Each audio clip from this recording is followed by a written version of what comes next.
Burke. You're good to go? Okay. Calling the meeting together for the contract review committee. As a preliminary matter, this is Dorothy Hertz, chair of the contract review committee. Permit me to confirm that all members and persons anticipated on the agenda are present and can hear me. Members, when I call your name, please respond in the affirmative. Linda? Yep. I'm here. Have to say your name. Linda Williams is here. Veronica? Veronica here. Yeah, so Bert? you couldn't get it. don't Here. you? John? John Blash here. Yeah, Bert, can you confirm your name? Bert Johnson. Thank you, sir. Staff, when I call your name, please respond in the affirmative. Jericho? In attendance, Jericho Mealy in attendance. Participated speakers on the agenda. I do not believe we have anybody in there in the waiting room yet. Nope. Good afternoon. This is an open meeting of the contract review committee. Is being conducted hybridly, consistent with Governor Baker's executive order of July 2022. Due to the current state of emergency in the Commonwealth due to the outbreak of the COVID-19 virus. You didn't have to offer it to me. I asked for it. Oh, in order to mitigate the transmission of the COVID-19 virus, we have been advised to and directed by the Commonwealth to suspend public gatherings or perform them in the hybrid. As such, the governor's order suspends the requirement of the open meeting law to have all meetings in a publicly accessible physical location. Further, all members of the body are allowed and encouraged to participate remotely. The order, which can be found posted with the agenda materials for this meeting, allows public bodies to meet entirely remotely so long as reasonable public access is afforded, so the public can follow along with the deliberations of the meeting. Ensuring public access does not ensure public participation unless such participation is required by law. The meeting of the CRC will feature public comment. For this meeting, the CRC is conveying by video conference of a Zoom as posted on the town's website, identifying how the public may join. Please note that the meeting is being recorded and that all attendees are participating by video conference. Accordingly, please be aware that other folks may be able to see you and to take care not to screen share your computer. Anything that you broadcast may be captured by the recording. All supporting materials that have been provided members of this body are available on the town's website unless otherwise noted. The public is encouraged to follow along using the posted agenda unless I note otherwise. We are now turning the first item on the agenda, but before we do so, permit me to cover some ground rules for effective and clear conduct of our business and to ensure accurate meeting minutes. I will introduce each speaker on the agenda. After they conclude their remarks, the chair will go down the line of members, inviting each by name to provide any comment, question, or motions. Please hold until your name is called. Further, please remember to mute your phone or computer when you are not speaking. Please remember to speak clearly in a way that helps generate accurate minutes. For any response, please wait until the chair yields the floor to you and state your name before speaking. If members wish to engage in conversation with other members, please do so through the chair, taking care to identify yourself. For items of the public comment, after members have spoken, the chair will afford public comment to those members of the public that have joined the meeting via Zoom. Members of the public who wish to speak must state their names and be acknowledged by and speak through the chair. Finally, each vote taken in this meeting will be conducted by a roll call vote. Okay. So can I get an approval of the agenda? So moved. Second. Okay, Linda? Yes. Veronica, yes. Bert? Yes. John? John, I. Thank you. Our first people up are going to be small friends who should be presently. We have 1 minute for them. I understand that Jackie McGrady left them. Really? Oh, really? She did? When? Oh, yeah, no, right after the application, somebody else replied to one of the questions. Yeah, Who replied to the question? I forget, it wasn't somebody I'd talked to before. Well, Oh, I got it.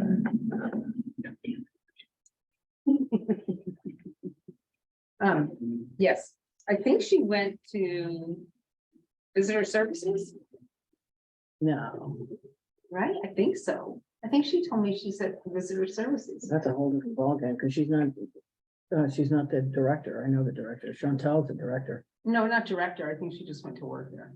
Oh, it's a great group of people in there. So it'd be interesting to see what, Interesting. comes about. We have Addiction Solutions coming in today and Fairwinds. Last meeting, we spoke about this. I'm just gonna talk about it right now for a minute until anybody gets in here, Jericho, Mhm. is that there would be the cannabis grant this year. Do we have any idea what the amount is yet? 170,000 is what I'm being told. I've been, And I just sent a message to Brian this morning asking to confirm that. I have not gotten the confirmation back on it. The reason I'm bringing it up, everybody, is the fact that their Addiction Solutions would fit underneath the cannabis one. Right. If the money is available, and there's some of the fair winds that could fit underneath it. So I just want to keep that in everybody's mind as we're going forward today, and, you know, until we get a confirmation that it is definite. When I did reach out to Brian in December, he did tell me that it was going forward. So do But we I have, did ask today for confirmation. I have not gotten that. I do we just have want. specific people that have filed for specific amounts? we don't have any Nobody has, requests. nobody has That's done the what I'm cannabis because saying. we haven't put it out, but That's I what I'm just saying. want to put it out there for everybody that Addiction Solutions would fall underneath that category, Yeah. and that would open up some of the other funds for us. And same with Fairwind, some of what they're requesting. So I'm just wanted us to have that in the back of our mind if it's gonna go forward. And we can instruct or recommend that they apply, in any of these agencies who fall under the cannabis ones, we can recommend that they apply when we put the RFPs out for the cannabis grant too. Like we can say that this set of programs would also qualify for these grants, right? Yes, I talked with Alan Bell about a week or maybe 2 weeks ago, about presenting, and I said, just so you know, Alan, if the cannabis grant could come up, and if that is viable, then it would make more sense that Addiction Solutions would be put underneath that category. Timing, we would have just deliberated and decided on these grants before the cannabis. Well, we haven't put Timeframe? anything out because we haven't put anything out yet because I need it really in a, like, I've gotten Affirmative. confirmed in text messages. What I would like to do is get it confirmed to Jericho and myself in a written email before we put it out. Because Um, last year they gave us a really tiny amount and we all questioned and said that didn't sound right. So we had people coming in, what was it, 60 or something at the beginning? And we had, And there was 80,000. well, that's all we have. And then you said, it didn't sound right. So we had already sort of dealt with that. And then all of a sudden, We had more. there's the, whatever it was, 170 last year. Right. And it was like, well, Well, there was sort of in our meeting, because I reached out to Brian in our meeting and I just said, is that a confirmed number? Because what he could tell us before and with last year was that they hadn't gotten to being able to figure out everything Right. yet. yeah, we thought it was And on really that low. day, he basically said, no, this is what we're gonna give you. And it was like, oh my gosh, this is Mhm. great. Yeah, which fully funded the other guys. But It's then helped we- us but then Addiction Solutions withdrew for on that day. various reasons. Right. Did we full granted both? Did we full grant the other two after Addiction Solutions dropped out, or there was like 10K less than the We gave request? him a lot of money. Yeah. We just gave him a lot of money. Give So as I much think as we could. Even split out of the total between the last it two. wasn't an even split, but it was close. But I just think that I want to keep that in everybody's mind. I've Right. already put it into Alan Bell's, like, could be a possibility that we could say to you, we'd like you to, we're gonna ask that you switch this to the other. Alan Bell is where now? He's now working with Addiction Solutions, because ASAP, Officially, so maybe we'll get the paperwork. well, that's why you do the paperwork. We Yeah. did get the paperwork this year because Alan is really like Because pushing him. we just to do it. couldn't get it last year. But here's the other thing. What about NAMI and ASAP? No, put it me and ASAP together. brought in. But can that ASAP part of it also come under the cannabis? Yes, they are a part of it. Well, not for what they're looking for. What they were looking for was underneath, The the regular. the unaffiliated, the Right, subsidies for unaffiliated treatment. If they had a program that was substance abuse related, they could They could. bring that to us. that's what I'm saying. We should probably reach out to them or something to see, do you have a program that would actually fit under the cannabis? Because that wasn't even in their heads last year. Correct. We're just gonna wait. I'm gonna wait and see what's, where we stand with that. But because we did have one in here that was clearly could be be. viable to that. I wanted everybody to know. I think it's important. There's a lot of what goes on with NAMI, because I was trained on both and was certified. Was a lot of the underlying issues is substance related. Correct. So, I think that's part of what the therapeutic program is. It yeah, but really there may works be with that. something a little bit more cannabis grant related that they're doing that they just haven't even, their heads haven't even wrapped around that yet. Right. So, I have the whole packet in here, granted, it's 11. But I wanted everybody to sort of be on top of that, as we're trying to find out about it. Bert, Yes. I think you need to write to the town because that air conditioner is still in the window. Are you Oh, they're serious? not taking it out. They didn't take it out down there either. We're talking about how much money gets lost in heat. when We you were have talking air about the conditioning. ugliest building on Nantucket. Hey, I'm just having. HTC approved. Not the window unit. They don't deal with those. They try to like go like this. Could be made to look like a nice building. They'd have to put Lots of an angled bushes. roof on I mean, it, that, change the the siding. plan was and- landscaping, so you wouldn't, it would basically be covered by evergreens. There isn't a landscaper on this island that can cover Hide this, this. hide this building. Just build a hill. I think that they could do something to make it look like an attractive building. Yeah, Well, they at can least- move it, they can move it down to the DPW property on Matticat Road. It's already been out there once, it's now here. Been at the school, it's been, I forget where it might have been. On a different note, Veronica, the gift to the food pantry was huge at Christmas. yes, That was a gesture of huge proportions. Who got, Yes. how much I did don't they know if get? anybody, I'll Yes. just explain what it is, but I'm not gonna say who did it because I don't think they want it public. They requested it not be. I work with them, so I know, yeah. they brought $15,000 worth of beef tenderloins down to the food pantry so that everybody could have a beef tenderloin for Christmas dinner. Oh, I've donated my turkeys down there before too. $15,000 That's a lot. is Yeah, a a lot. huge. Yeah, I don't need Huge gift. multiple turkeys. I gave them turkeys. That's a beef tenderloin. That's a lot of beef That's a lot tenderloin, of isn't beef that? tenderloins. And I think Yeah. the gesture was, I know the person, two of the people like hand gave them out, but, I think that that's a huge gesture. And it was very much appreciated by the clients. Oh, of course, right? Yeah. You know, was quite a, Yes. so a They were nice shot, lovely. They were lovely. nice shot in the arm, right? Yes. They Very still nice need a shot. place to move. I thought I had it worked out over here. You know, Nah, that fell through. I know, well, I was intimately involved with that, but it's just, it's unfortunate. Now I gotta looking for another place. They cannot stay down there. It's just, I got them the freezer, the ice box for free from one of my clients, but they've just not enough space. I never run my volleyball tournament for 3 years because of COVID, so I'm gonna bring that back, because I usually give them about 10 grand every year from that. I think you should get involved in a badminton tournament. I like badminton. We used to have one, Mhm. in the high school.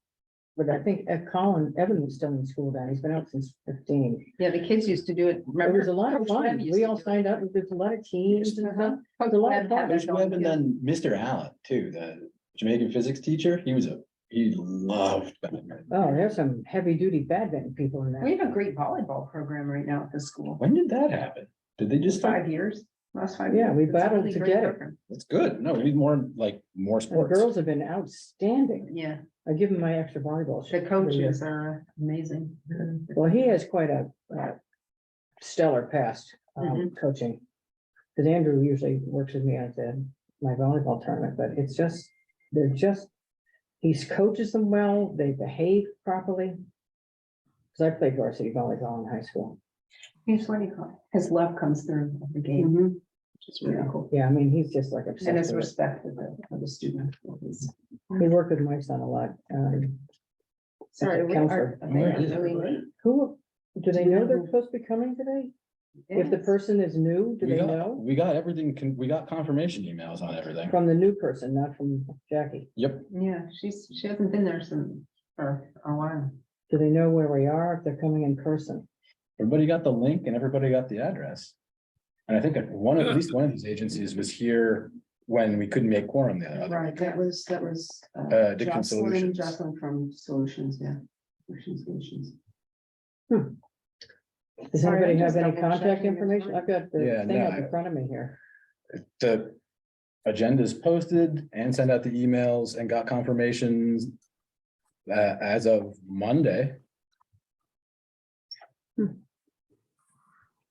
She even in the email she sent from the hospital, she was like, I sent the CRCO stuff out. Don't Do you worry want me to about call them? I've got their whole thing up here. I have it yeah, here. can't hurt. I'll call them. 4730.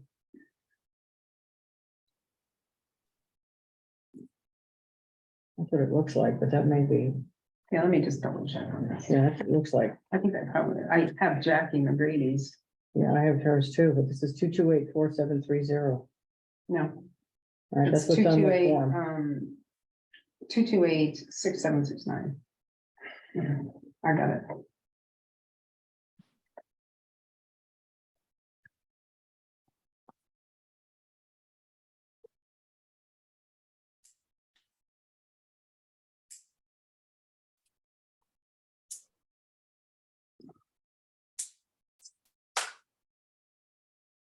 Now we need the air, Yes. now we need the air conditioning on. Well, yeah, it's one.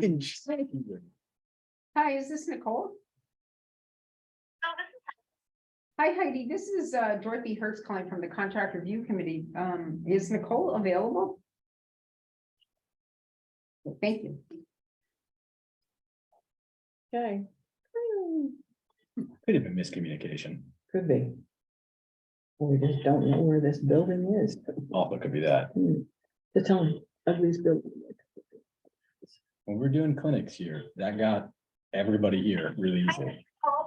Hi Nicole, this is Dorothy Hertz calling from the Contract Review Committee. Hi, how are you? Good. You guys were scheduled to come in for a meeting with us today. I talked to Ian and she said she was gonna send me a Zoom link.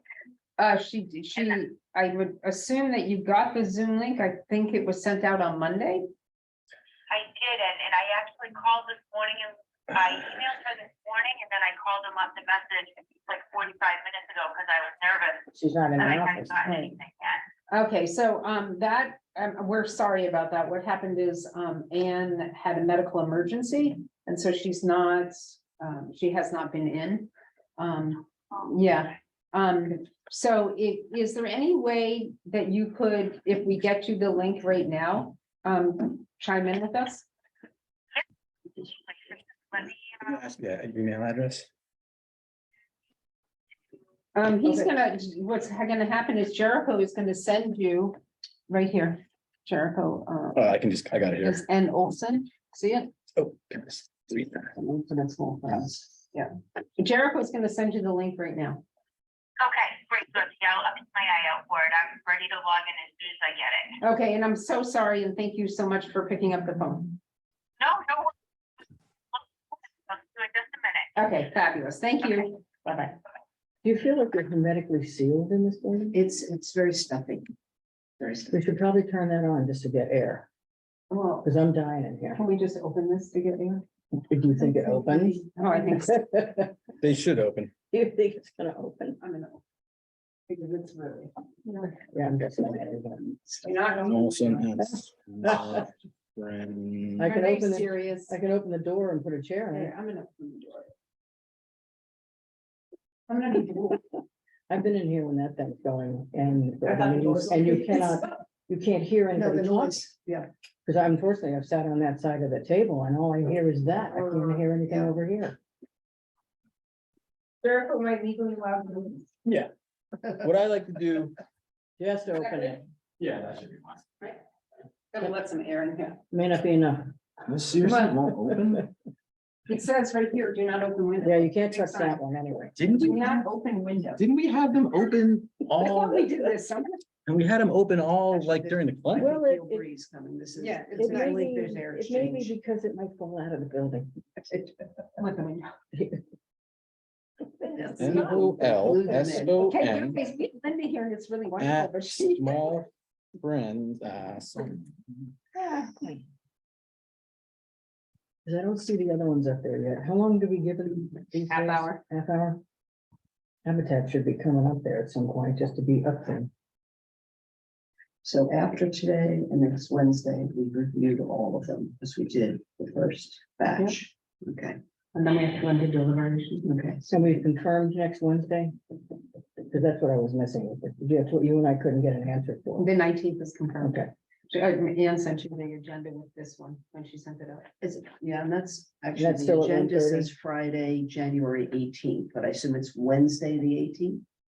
Because the agenda that went out, yeah, Next that's what I was week. like, what? the 18th is on Wednesday. It's Wednesday. Okay, so just, Okay, that's what I thought. that's what I assume. Wednesday, the 18th at 1:30. I think that's what it says on her today. That's the 18th. Right, I didn't print that upcoming one. I am on my phone just checking something through Anne. Yeah, it's January 18th. So she just didn't, she Right. picked out it by accident. Yeah, we'll have to make sure that it says Wednesday at the town building. You can send an email to Erica to see if you can change the post. before Could we, say Wednesday. before we leave today, can we establish. I have Nicole coming in.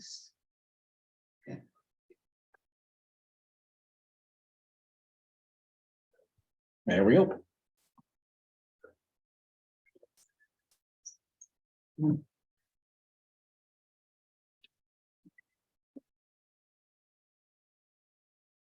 Can I have my thing back? Yes. There you go. Yep. Do you see that? Yeah, she's right up there. Hi, Nicole. Thanks for joining Hi. us. Oh, there she is. Hi, Nicole. Hi. Happy New Year. Nice to see you. Happy New Year to you too. So we'd love for you to do your presentation. I'm not sure, I'm gonna introduce you because I'm not sure you know our new board member. Veronica Bolchik. Hello, Nicole. Do you see Veronica? I do. She's our new board member. And you remember everybody else, correct? Yes. Okay, great. If you could Jericho, do- yes. Yeah, you know Jericho and John and Bert. Yes. Okay, fabulous. If you could do your presentation for us, and then we have some questions we're gonna ask. Sure, of course. So we applied this year for our summer program. We tried to be thoughtful in our request this year for the town. I know previously we have asked for extended day and snack support, and really looking and being thoughtful in our ask. Our extended day program, we're still only open till 3:30 due to staffing. So we really thought that we should shift our ask towards our summer program where we're open full summer weeks, 7:45 to 3:30 for families.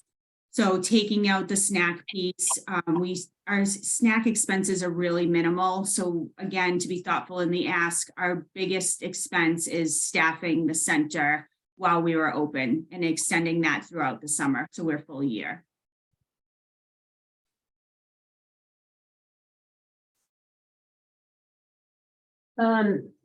Okay, is that all you? Yep, we reduced our ask this year just for the staffing piece and took out the snack piece. Okay. I'm gonna let Linda go first. This is interesting because we've done the extended day snack thing for some time now. And do you find your enrollment goes a lot higher in the summer? Our enrollment is maintained based on ratios. So right now, pleased to share we're up to 40 children based on staffing. When we first reopened from COVID, we were at 21. So we are slowly increasing as we increase our staffing, but our enrollment is based on our staff ratios. So we are licensed by the state, so we can only have a certain amount of children based on the number of staff that we have. But why just the summer? Because you've got a year-round situation with staffing and the ratio. We do, yeah. So right now we have 40 children enrolled out of our 69 licensed capacity, and those children would continue. Our enrollment would not fluctuate in the summer unless we were able to hire summer-only staff, which is a potential. We definitely, seek out college students that are home for the summer for 6-8 weeks that we could hire just for the summertime, and then we could take children for just those 6 or 8 weeks while we had the staff to accommodate that. So it certainly could change. We haven't seen that, the past couple years since COVID, but we're moving in the right direction by increasing our staffing and be able to take 40 kids as of now. Yeah, my point is why is it just for the summer? It's not this year. Yes. Oh. I thought For it was this year, summer. yeah, so Okay. we changed our ask because we felt that to be open year-round throughout the summer and to be able to staff the building as we would for just the school year, as for the working families. We have a lot of families whose bulk business is done in the summertime, and to be able to continue to staff the building throughout the summer for the hours that we're open, 7:45 to 3:30, is a need that we feel the community would benefit from. So I figured it was kind of tied to summer employment. In the sense. An increase. Could you repeat that? Yeah, Yeah, yeah, Nicole, we lost that for a second. I'm not sure.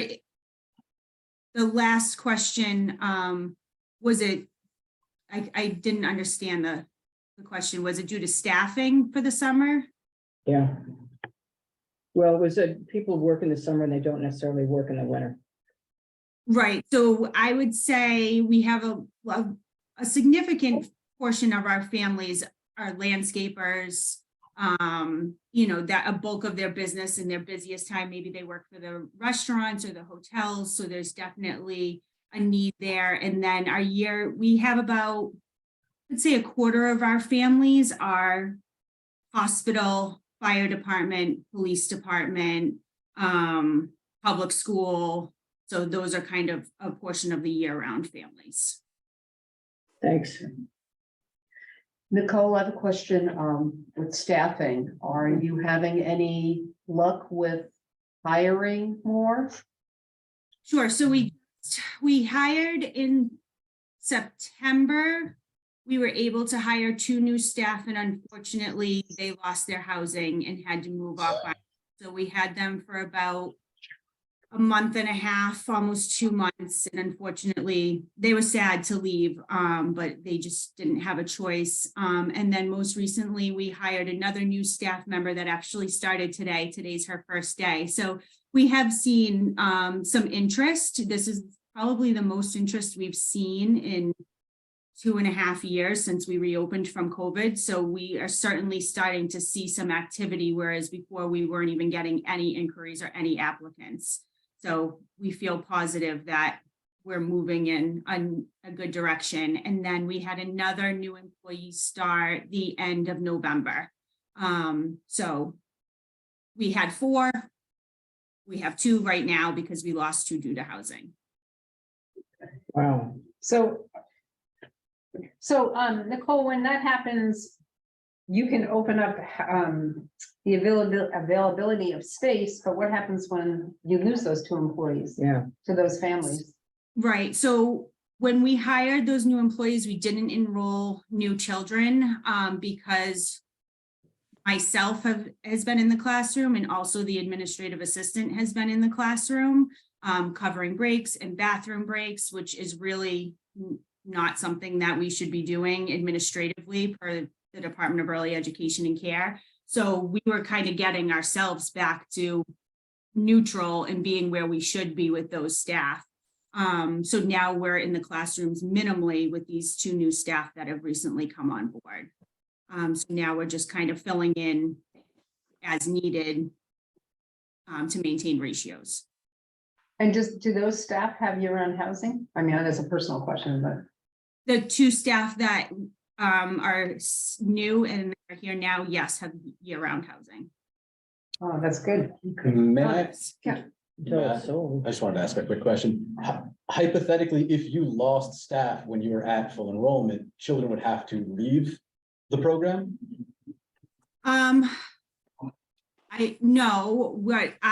There was a point where I was in a classroom for 6 months before COVID. So I was kind of doing my administrative work at night and on the weekends and in a classroom Monday through Friday during the day to teach because we had lost a staff member due to COVID. Obviously not ideal, but not the children's fault either. So they deserve a quality experience and their education to be able to continue. So I stepped in and did that. And I would have done that until we started our re-enrollment process, which would have been in the fall. And then I would have adjusted our enrollment based on the number of staff we had at that time. It ended up happening that COVID happened, and when we reopened, we weren't reopening to capacity anyways, so we were able to adjust based on the staffing numbers.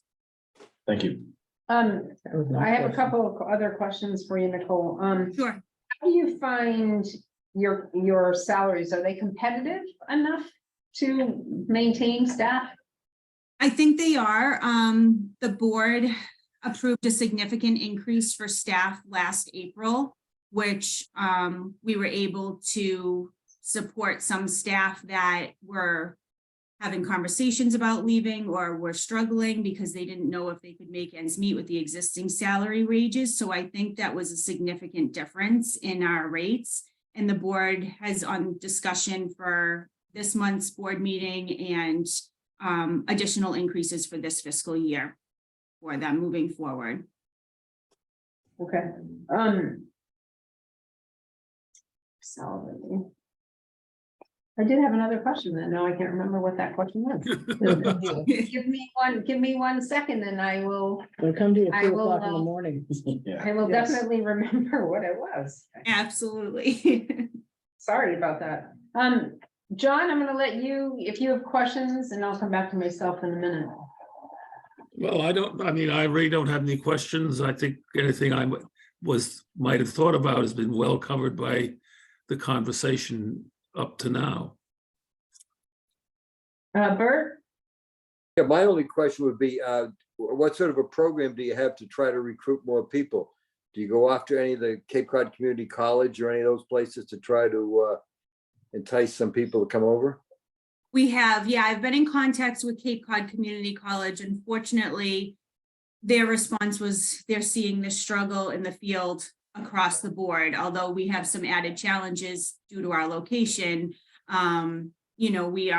They're seeing it spread, I would say statewide, if not nationwide in the field. It's a crisis. And I think the Department of Early Education and Care has realized that, and COVID has really shown a light on how important this field is and that people can't work if their children are not in childcare. And the new commissioner is working on, what they can do to support the field. They have changed some of the hiring requirements and reduced them a little bit. So it gives us a lot more flexibility in being able to hire assistant teachers and teachers. We have a lot more flexibility in what we can consider working experience. It be very specific. It used to have to be in a licensed childcare facility. And now if somebody taught karate for youth or they taught dance lessons, I can count that. So it really gives me a much broader range of applicants that we can pull from. We've also advertised positions off island at the Cape. To me, an hour boat ride may be no different from driving from Worcester to Boston for a position. So trying to broaden our reach, maybe not necessarily specifically on island, but they have the flexibility to get here, taking the boat ride. And then we've also just posted a lot of our inquiries have come from Indeed. So we're on Indeed. We've posted in yesterday's Island, so Nantucket.net, the Chamber. We put it in our newsletters and our constant contacts. I mean, we're really just trying to get the word out there any way that we can. Thank you. Yeah, thank you. Hey, Nicole, I think I realized what my question was. With the time difference now that your program is ending at 3:30 with most town personnel working till 4 o'clock. 4:30. Huh? 4:30 a lot of. Yeah, some 4:30, but you're saying that you have teachers and so forth. That's almost an hour and a half. You've lost an hour and like 40 minutes of daycare time with this shortened day. Is there any effort to to get that extension back in for the working parents? Because I know to say that I would be done at 3:30 is a really tough. Yeah, for sure. That's definitely our goal. I think priority is to enroll to capacity right now. Like I said, we're at 40 instead of 69, and we definitely need to get our hours back to 5:15. Something that's important to note with that is essentially you need a whole nother shift of people to work the second shift. So because of, labor laws and overtime, so somebody would work, say 7:30 to 4:30, and then you would have another shift of people that came in 8:30 or 8:45 to 5:15. So it is definitely on our radar. We are working towards that and staffing the building. Unfortunately, it's just been a really slow process in getting people to want to be in the field and work, full day, full week. Can you refresh me on the cost of what it is for for a child to attend? Sure. So our infants is $358 a week, based on the hours of 7:45 to 3:30. If we were open till 5:15, these rates would be different.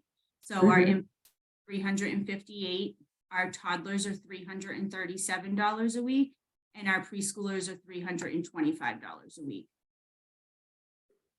God, I remember paying 125 a week. Okay. And one other question, just for curiosity. Does Small Friends ever have doubts on the fact that they sold that building in the back that could have been housing for staff? I We think, built the house. yes, we have definitely realized that housing is becoming a significant barrier for us. If you had asked me that question, before COVID, 2019, early 2020, I would say probably not so much. We really didn't have a lot of issues with housing for our staff. And now I would say we would be able to potentially attract staff if we did have housing. And that has definitely been a conversation on the board's agenda for quite some time. Okay, just wondering. Okay. Thanks, Nicole. I don't know, does anybody else have any other questions?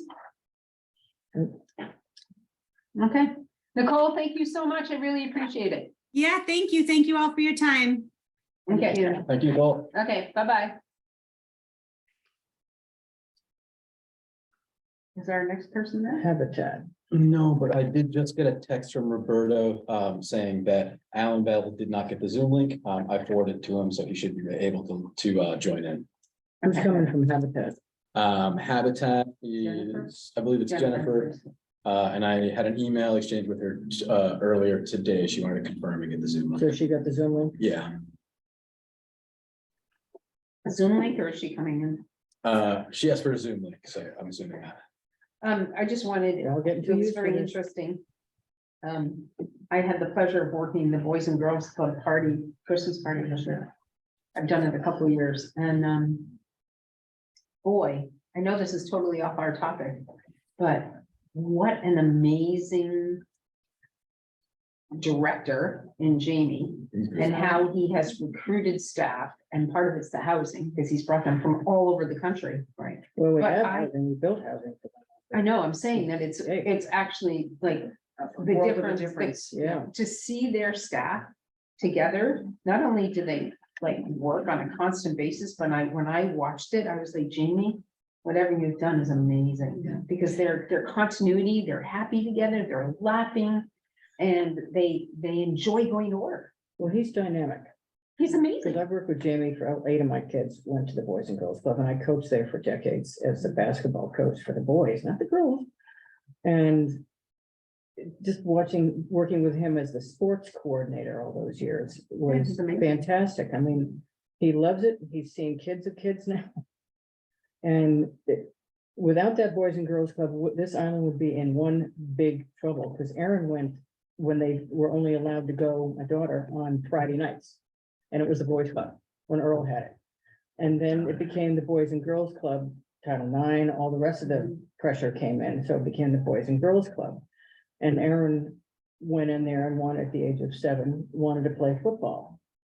And he said, oh, why doesn't she go be one parent, be a cheerleader. And so Erin was like the first girl. Then girls play now, but she was one of the first girls to play football Yeah, after it Nicole became Alexis. co-ed. Yeah. And it was like, no, if she wants to beat the crap out of those boys, let her do it. Yeah. So she did. Yeah, No, no, I think the point but it was is that you've great. got a how is it? coach or a teacher or whatever, administrator that is enthusiastic. Yes, he's It dynamic. just trickles down, It's it amazing. sets the tone. The other thing, the Boys and Girls Club of America is a very big organization, very strong organization, so they get support from like programming, et cetera, et cetera. So that I think adds to, that it's, yes, it is a local thing, but there is a national organization that provides Didn't, We raise a lot of money with the event under the tent thing there, that yeah, annual thing that- there. yeah. It's not the event under the tent, but they have another name for it, because I've worked that for 20 years and they have a whole, they raise a lot of money. You have, I think they they did have. that, Oh, they the did, housing, they had yes. glass sculptures one year, maybe 5 years ago. Done by the glass blower who used to do clinics. He Yeah. had two things over there and he, it's worth about $1,000 and somebody's bidding at $20,000. I mean, Exactly. nowhere else on the island is really, you can see it right up close. Right. It's an amazing event. It's an amazing thing. It's an amazing structure with the two gyms now. Mhm. I mean, it's just, They've done a wonderful it just job. come a long They've way. just done a wonderful job, but I just wanted to note it because the fact that housing was a big part of that, and that in the conversation with Jamie, he was just like, I can offer them housing, so I can. Right, you can recruit. Well, he Right. lost some people. He lost, Janine, he lost some people because they moved to Florida. Yeah. There was nowhere to live here. Yeah, but now it's fabulous, and it's good to see, like, and so that was my question, because they have that big house back there Right. that they sold.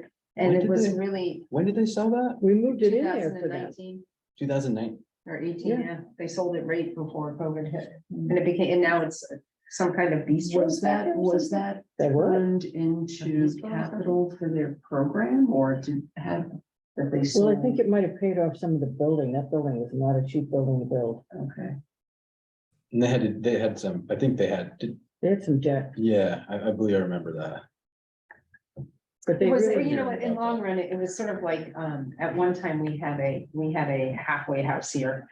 And an organization had a building in town and they sold it instead of holding on to it and renting it or doing something so that they, and I think people look at the big number that comes with a sale, right, but don't look at the number that can come with leasing out and the long-term revenue that can come in. Yeah, And so, when it's a pretty big building back there, and it's staffed a lot of.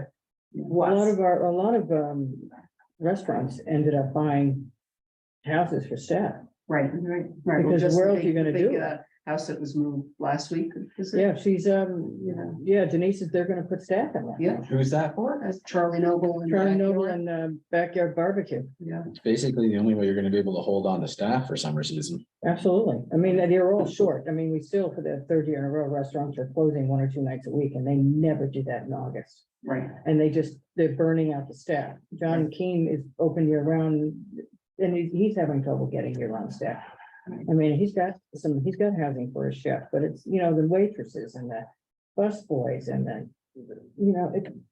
you just don't have enough. The bandwidth isn't enough to be open 7 days a week. And the tavern wasn't even doing lunch for a while. I think that the issue that Nicole brought out is, I think, early childhood staffing nationwide is having an issue. But After we the have that pandemic. extra added problem of housing. Yeah. Housing and salary, their salaries were extremely low. Right. People were getting paid, like with years of experience, were getting paid nothing to be there, and that's why some people left. Exactly. And cost of And living so I'm here glad is to so- see that they're upping the salaries, Yeah. because it's a crucial. Yeah. It's essential Yeah. to families. A question I had now, I'm thinking when she said that they're talking about promoting it, that, coming over on the boat is no different than driving from Worcester to Boston, it's the same time wise. But are they able to provide compensation? Because the cost of a boat is certainly different than driving for half hour somewhere. Also, So, if the boat doesn't run and you get stuck Right. here, you have housing for Right. them that Yeah. doesn't come out of their you know, pocket. as the administrator to be standing in substitute, that's, you know, very noble, you know, she runs, yeah, you do what you have to do. But you don't want to do that. Hey, Bert Right. wants to talk. What, Bert? You ladies done for a minute? It's so hard to see you. You know, with my glasses, I literally cannot see the screen. He's got the tiny little picture. of Yeah, you have that. a picture that's so tiny compared to everybody else. As soon as he starts talking, you're Yeah, like, just start talking, Bert. Just go, There you and go. I'll know you're looking. Well, at as you me. guys know, I'm on the board at Housing Nantucket. And in that project behind us, we have 3 houses now that we just put out for lottery, which will be ownership. But in the project out back, I think there's 3 more middle income units that'll be rented out or sold. Where is perhaps- this? That's where I'm building all mine out in Richmond. They're 175% AMI instead of 150. What My is, my point would be to this agency to get in touch with Ann at Housing Nantucket and get the details on what she has to do to be in the lottery to get one of those units. They're not ready to be auctioned yet because they're not finished, but they will be shortly by spring. and how probably. big are they, Bert? How big are they, 3 Bert? bedroom. Huh? Different, I did. What? They're different? but yeah, No, they're all the same. And what is the cost of them? Well, it's up to 175% of median income. So it's up. that's to qualify to be there. Yeah. But No, but I Yeah. mean, like, what are they selling them for? I don't know, Technically, that's they why I can say do- get in touch with Ann Kutzber, the Housing Nantucket office on Old South Road.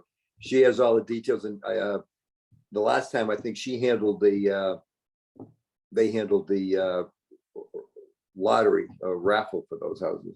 Yeah, I just drew them, I think Tuesday, what night was that? Monday. I did the drawing for the 6 units that we have on the 35 houses that I'm building now. And then. Which I- 35 houses? Is If that you go that up to first group Richmond, in the first Richmond? group where the houses are going up, and then the 3 that housing, I did for Housing Nantucket, I did the permits. Are right across the street from us, so they're behind their office, facing us, Mhm. and those are 175s. The covenants are running, you know, covenants run 80% up to 150s. And if you bought a house and qualified for the 150% of AMI, those houses are going for almost close to 900,000. So 175% are hitting that middle income level that there's nothing. It's a wasteland between 150 on the covenant cap. And, you know, your fixer upper at 2.5 million. So there's this whole group, if you're 151% of AMI, which changes as they change the indexes. If you're at 151%, you're out of luck. But you don't have enough money to qualify For the for the 175. one that, yeah, so there's that group in between 150 and 175. And we are getting the down payment assistance and we are getting closing costs, that's coming, the closing costs, and we are getting the sewer, I just got through the sewer waivers at the selectmen for the 175. So we're gonna have to sort of, maybe Bert's on the housing authority with me and we own the covenant project program. We have to sign off on them. So we're probably gonna have to reassess that income cap because the cost of living is so high here, et cetera, et cetera. And they have an asset cap and things like that. So there'll be people. My that can point, go- my point was to get this back on track is just tell them at Small Friends, go over and inquire, maybe you can get one of those units and start and own it yourselves and use it for employee housing to pay the mortgage on it. Yeah, no, They could, but I'm telling you, the 175 a median, probably the income level is gonna qualify for over $1 million. So you have to talk to Ann about those 3 units. They got the land for free because it was a swap between Bill Passon at Richmond, the original Richmond, and No, Linda, that's not he gave true. us the 3 lots. He I gave us handled the whole thing, Linda. Yeah, They needed land, access. the Yeah. road comes in and we own, our building is right there. Yeah. We own over across where the road is now. So the deal is we gave them one of our lots for 3 new lots behind us when they created the subdivision. okay, I would love to hear this conversation more, but we just got Jennifer just chimed Good. in. Cool. Hi, Jennifer. Oh, so she's connecting the audio. She's coming in. Yeah. Hi, Jennifer. Yes, Hello, how are you? Hi, how are you? good. How are you guys? Can you see me? We Yes, we can. can. Wow, nice to see you. How is everybody? Very We're well. good. How are you? Great. I'm just plugging in my computer.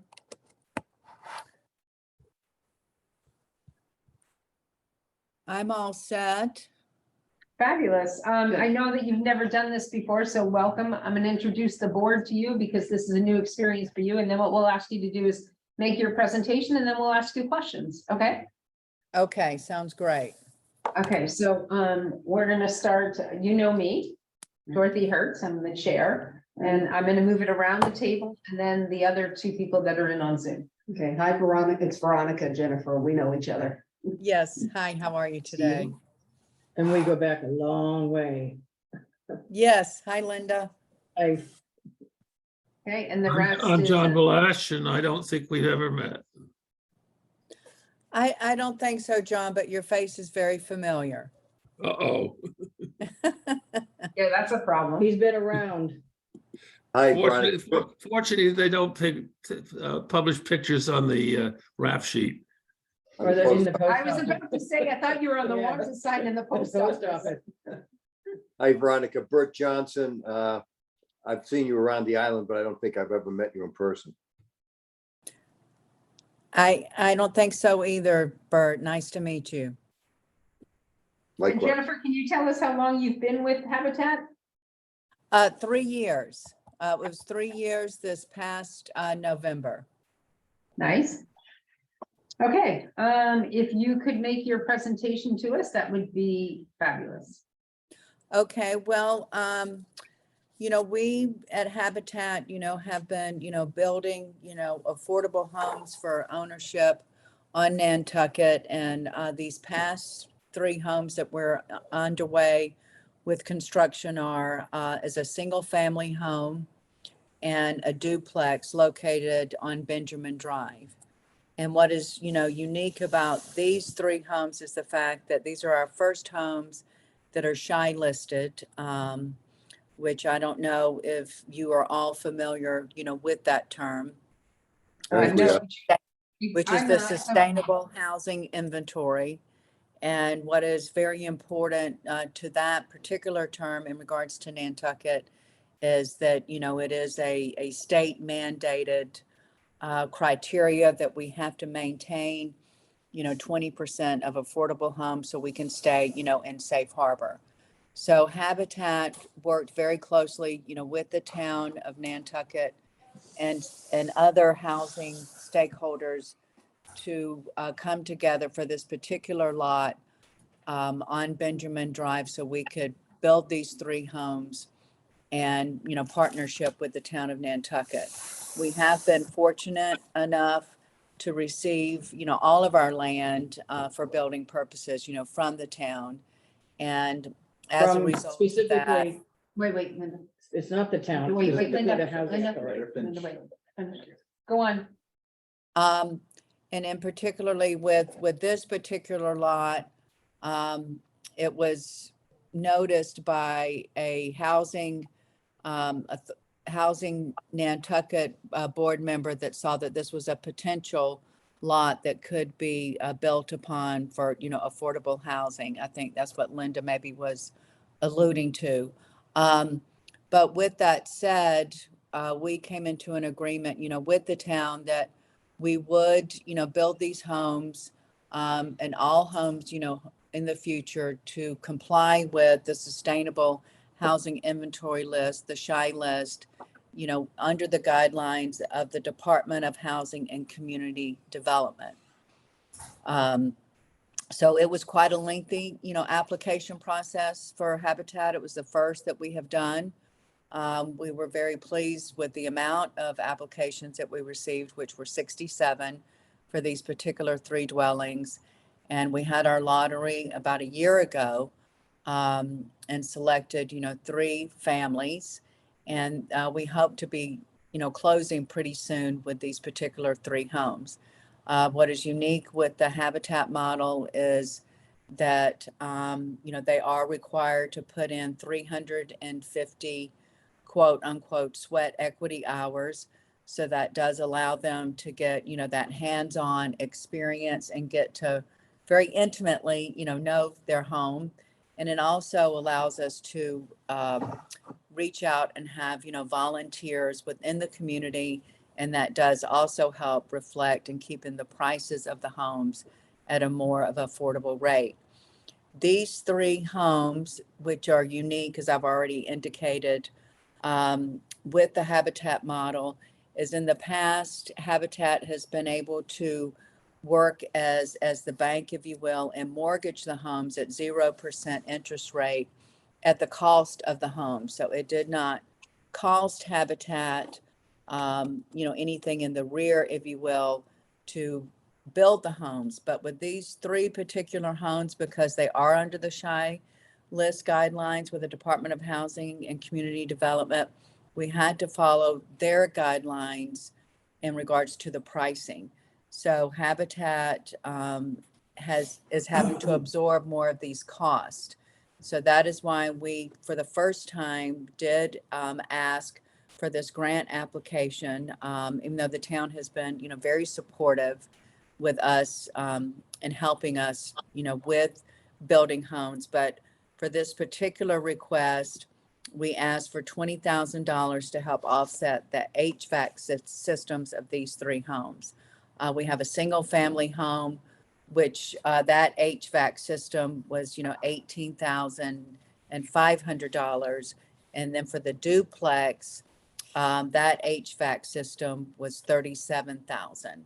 So the request was $20,000 for this particular grant. And the HVAC system is very efficient because it's not only, with the heating, but it's also for a cooling element as well. And I don't know more in regards to a presentation, but I hope that gives you, a little bit of an overview and history, of Habitat. And I'm more than happy, to answer any questions that I can to the best of my ability. Okay, just 1 second. Linda does have I think that before Linda asks a question, I'm gonna allow there to be a correction in some information that you gave. And if I am correct, the land was given to you by the housing authority, Yes, it was. and not necessarily the town, but the housing authority, so that we can make that clear on the record. Yes. Okay. Well, what I meant to say in that the town has been generous and given us land with our other developments with the homes that we have built. Okay, I just wanted to make sure that we have clear information in a presentation, because this becomes, a documented file. Of course. And with that being said, I'm gonna go down the line and let everybody talk. And Veronica, I'll start with Veronica, then Linda, if you're okay with that, you'll go second, okay? Okay. I'm speaking out of just having knowledge on the very tip of my finger, and that's about it. But would this project qualify for any of the money from the state that I understand that for heat heat pumps or whatever? And I can't remember, is it Linda, you may know, is it Mass Save. Save or whatever, that offers great rebates and also low interest loans? Has that been looked into? Well, that's a really good point. And to my understanding with that, a lot of that is not for new construction. It's more for converting and saving on current, energy efficient to redo your home. And they are, grants and loans for, solar. There's definitely a lot in that direction. And that is something that Habitat currently, we're not really pursuing the solar at this particular time. It doesn't mean that we won't. But to my understanding with the Mass Save, that is for already constructed homes to save energy and make a home more energy efficient. Can I make a statement with that? I think that you should look into it because I recently had a discussion with somebody where Mass Save was actually, with the new construction, actually helping them. Well, energy efficient, I just did this yesterday in Hyannis. Energy efficient, your refrigerator, the washers and dryers, your stoves, clearly not gas now. But there's a rebate on through Mass Save for Right. buying, and it's energy efficient, but it's only $50 per unit when you're dealing with an existing house that I'm replacing my stuff with. Now, I did get my refrigerator free when they came in and did an energy audit through NGrid. Can, I assume it's with. do you mind shutting our door because I can hear that fan in the background? We don't have a. Oh, no, she's. Oh, talking. sorry. No Sorry. worries. Oh, Right. so then they gave me a new refrigerator because the refrigerator was just sucking energy. So NGrid, through their program, gave me a brand new refrigerator. So there are programs, but maybe not anything more than a $50 rebate because they're buying energy efficient material here and you have to file for it through Mass Save. Right. So there are things out there, but I think new construction is where you lose some of the ability perhaps, but NGrid would be one to get a hold of as well. Well, when I did my apartment, I got a major rebate for energy efficiency and my unit. And I just know somebody that just recently did it and on new construction because they could help into the energy. It's worth looking into. That's what I'm saying. It's always worth looking into. Right. Okay. Any other questions, Veronica? That's it. Linda? I want to correct the record on a couple of things. You already did it on the housing authority, gave them the land, but a majority of the original bunch of habitat came from the housing authority. Because they would go to town meeting, long before he was involved, but they would go, because I was on the board back in 2001 when they started this. The town would, at town meeting, surplus land, there's not a whole lot of it, would deed over, be simple, to the housing authority, through town meeting. And then we would RFP it out. So housing, a large percentage of housing Nantucket's properties, as well as habitats, all the original habitats came through the housing authority. So that's how they got started with housing authority property. Also, Yes, I was part of the first time. they have been having trouble. All this time, we've had the covenant program for several years. The covenant program that we would get on the SHI list, the SHI list protects us from 40Bs. If you reach a certain percentage per year, Okay. it protects you from anybody coming in. You can deny a 40B because we already have met our quota of the covenant houses, which are the 80% and less. They don't count the 80%, the 150, even though that's our covenant, local covenant. We had to go to the state for special legislation. So that's got to do with the SHI list. So that has to do with the SHI list. So the more of these 3 units going on the SHI list help us get the quota every year to avoid having to take in a 40B. It doesn't apply to Surfside Crossing. That was back in the day, we didn't. But 10% of your housing, year-round housing stock in each town has to be to get to that percentage overall. And so Nantucket, because of the amount of seasonal properties we have here, there's no way we're gonna get to 10%. We can get to a certain level and produce a certain number of units per year to protect ourselves over a 3-year period. It's a convoluted thing. So these 3 going on the SHI list is a big deal because up until this point, DHCD would not recognize habitat because of the way they held the mortgage, the way they took the mortgage back. The income levels were way below 80, they're like in the 50s, I believe.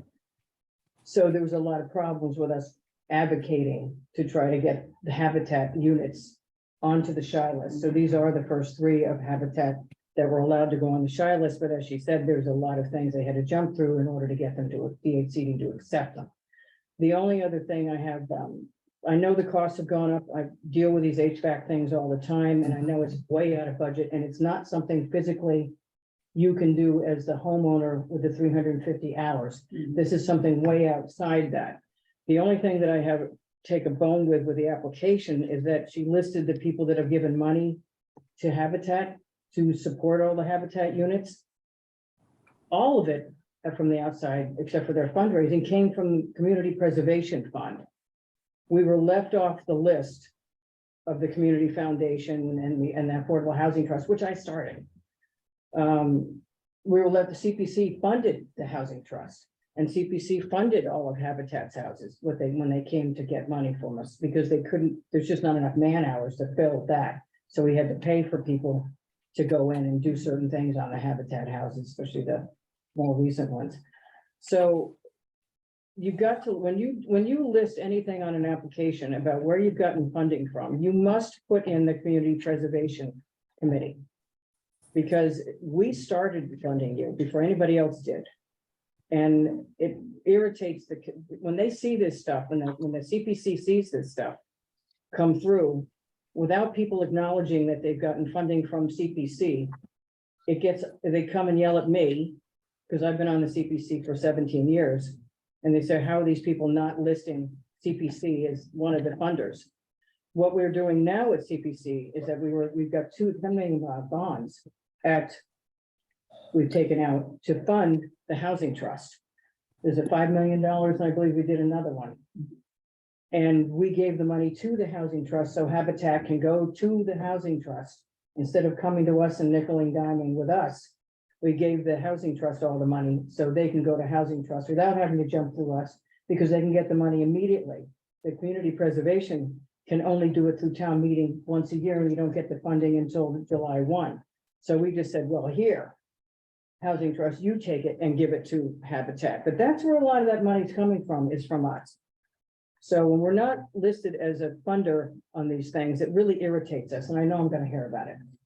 So just keep that in mind in the future when you do this, that you've got to list the CPC on here. But otherwise, Well, I think it's necessary to fund this because it's outside of what they normally are able to Well, cover. let's not discuss Yeah, whether but or I'm not we saying agree with it. this or is a not. reasonable request as far as I'm concerned because of the cost of construction. Okay, okay, but that was, Well- okay, Jennifer, I'm gonna, do you have something to respond to that, or can I ask other people for their questions? Well, just quickly, Linda, I appreciate, you holding that up, and I do agree. And I think, from my perspective, I'm more than happy to make an addendum to include the CPC.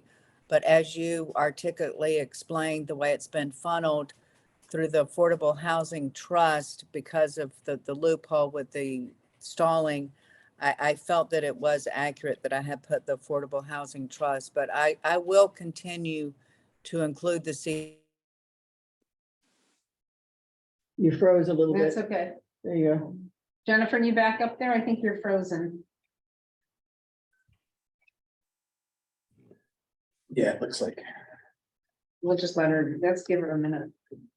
I'm not sure she knows she froze though. Jennifer, if you can hear me, you might want to turn your video off. Sometimes that'll stop the looping. Yeah, if you don't have a very solid connection.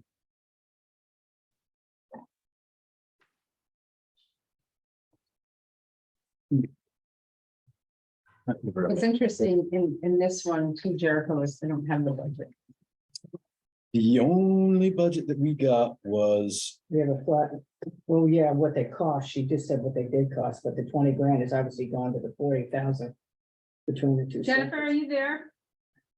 Do you have her phone number to call her? Yeah, I have a phone number right there. Because we can do it through your phone. Just- Hold on, here we go. Can you hear us, Jennifer? She's on mute. There you go. Jennifer? She's coming back Jennifer? in. Nope, she's coming back in. We got her. You got her now? Oh, she's in twice. She's in twice. You gotta love this. Zoom. It's only gonna go, our current order is only till March 31st. But they're Jennifer? Trying to get it I hope. permanent. Hi, I see you. Can you unmute? She's coming. Really does. Oh, she just, sorry, there you go. I don't know what happened. Everyone froze There you up, go. so I just kicked out and rejoined. So Thank the only thing I you. wanted to clarify when your answer was there is that the CPC gave the money to Habitat before the Housing Trust ever was thought about. Of So course, now we're funneling the money through the Housing Trust currently. Okay. that's how I Um, understand it as well. John? Well, I think I've got nothing to add to this conversation again, because I think it's been pretty well covered. So I'll just sit back and listen to what everybody else has to say at the moment. Okay, Bert? No question. Okay, Jennifer, can you tell me how you said that you've also submitted to the Nantucket Fund and the Tuckasee Harris Foundation? Have you heard back from them? Oh, you are muted again, Jennifer, sorry. Are you the host? Thank you. You should be able to unmute it. Okay. I have not, we have not, Habitat has not heard back from the Tuckasee Harris Foundation. You know, we've received one grant from them several years ago. We did request and receive funding from the Nantucket Fund in the amount of $15,000. Okay, you did. Yes, for one of the HVAC, but you know, we have, as I said earlier, you know, 3 of these units to Okay. cover. I am just gonna make a comment, and my question with this is that most of the funding that we provide goes to programs that actually service a greater portion of the community and provide what is called social services. And so I'm not sure if this grant fits into the protocol of the contract review committee. Which is, we're gonna have a discussion on, we've discussed it a little bit already. Even though it's a great program and I have myself worked with Habitat years ago, I feel that this doesn't fit into the social service realms that we try to support. Where this kind of money, believe it or not, $20,000 can make a major difference to sometimes 100 people versus 3. And so it's, to me, outside of the realm of social services. And so I think it's going to be up for a discussion within the board. And I want to let you know that. Well, I think it's great that it's there, but we've never actually done something that would affect only 3, basically 3 families in a housing forum. So it will be up for, I recognize Linda is gonna speak, but it will be up for discussion within the board as we go into the process, and I want to let you know that. Okay. Okay. Linda? The only thing I might throw on the table vis-a-vis that is that part of the social issues are the things that are essential for life, which is shelter, food, and I forget what the third one is. There are 3. There's shelter and food. Medical care. Yeah, no, it was something more basic.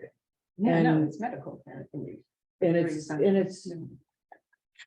those are part of the social ills if One we federal don't level have then, them. right? Yeah. It's medical care. Okay, so it could be that there's a way to sort of have that discussion where this is part of the social problems we're having on Nantucket, which is lack of shelter. Right, So but there there's may gonna be be a a way. roof.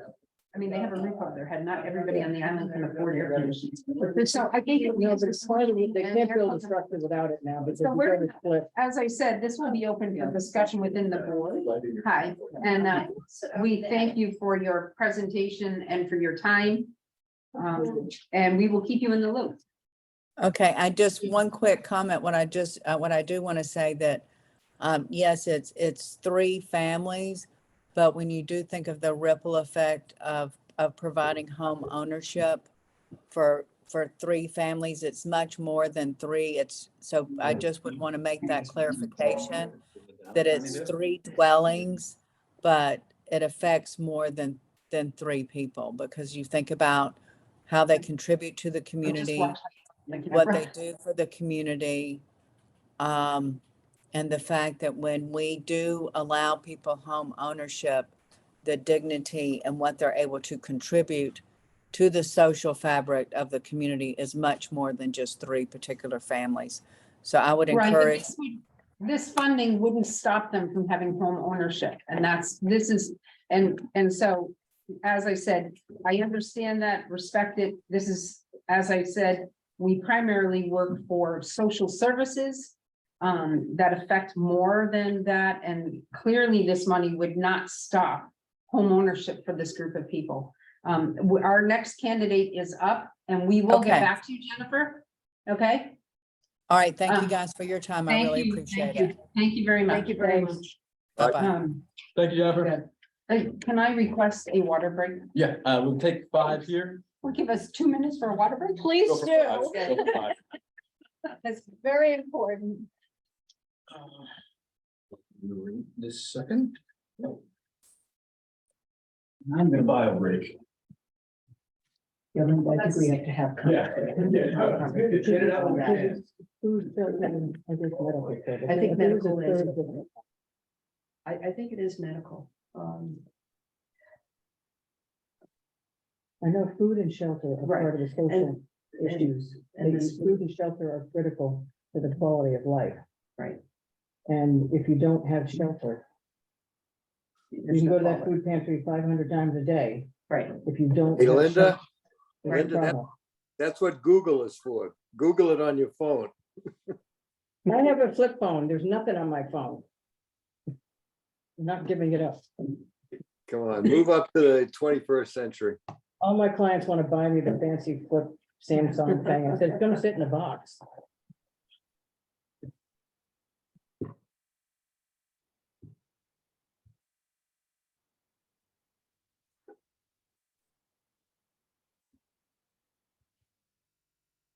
Food, shelter, and safety. Safety, Yeah, definitely shelter. I'm looking at the needs. What's in your application, which is about Food, shelter, and clothing. nah, we can run around naked apparently on our beach this summer. Just half naked. I can't, don't even get me started on stupidity. That door does it all the time. I'm not, I can't stand Sliding in again? having living at home. No, it makes this click, so I think somebody's gonna open it. Sorry, guys, we know it's hot in here, but the windows clearly state we cannot open them. So we're hoping that that door gives us. I've It's got Laura perfect. Oh, it Burnett, is perfect for you. just admitting Laura Burnett. Who? Laura Burnett. Yes, she's with us. She's with you? Okay. And Alan Bell should be joining us also. Is he gonna be joining via Zoom? soon. And great to see the organization. That's good. Hi, everybody, welcome. Hi, How are you? pretty good. Do you want me to wait for, For Alan, And Liz is coming too. is Liz coming or Liz coming is in? coming. Physically? I think she's coming. Okay, Might be we- upstairs we'll- right like, now. there's some right here. It's early, too. No, she's right here. We just have to get that door so they don't. it doesn't slam in. They had it closed earlier and it's like being sealed in a hermetically sealed box. It was so hot. Why can't you open the window? Because it says don't See, open watch the window. this. I went to do it. It's like don't open the window. Not open window. It probably will fall out of the building since this is such a lovely building. Liz, there's a chair right there. Oh. How are you? The window might be load bearing. I hope. not. Okay. I hope it's not. hi, just Liz McCusker. Okay, so what we're gonna do is, in order for this to be, because we are hybrid, I'm gonna have everybody say their name, Oh, so that's on there, okay? So, Dr. Tim Lumfrey. Aline Womack, I'm the clinical coordinator for Addiction Solutions. Okay, and I'm Dorothy. Hi, Dorothy. I'm Veronica Bolton from CRC. I'm Dr. Jocelyn Duffy. I'm a family physician and I worked in addiction medicine. Linda Williams, and I met you last year. Yes, you did. And Liz McCusker, I am on the Board of Addiction Solutions, and I am the mother of someone who struggled with substance use disorder. I'm Jericho Mealy, Director of Human Services. Bert, Bert Johnson, hiding out in Florida. John, John Balash, living here on Nantucket right now. I'm sorry, my glasses are not gonna allow me to say the last name. Could, Laura Burnett. Laura? Oh, it's hi, Burnett. Laura. Thank you very much. Sorry, I can't see that far with these glasses. That's okay. I'm on the Board of Addiction Solutions and I run ACK-FM Cohog Country, Daybreak Nantucket, and Nantucket About Town. Okay, welcome. Oh, I think I met you at your Christmas party. Yeah. Hello, Laura. Hi, John. Hey, Bert. So the way this works is, what you do is you make a presentation to us about what you're presenting, and then we'll ask you questions about your grant and why you're asking for the grant. Hold on, Jericho. Alan Bell. Alan, Alan. Oh, hi. Hey, Alan, could you just say your name for us, please? His speaker's on mute. You're on mute, Alan.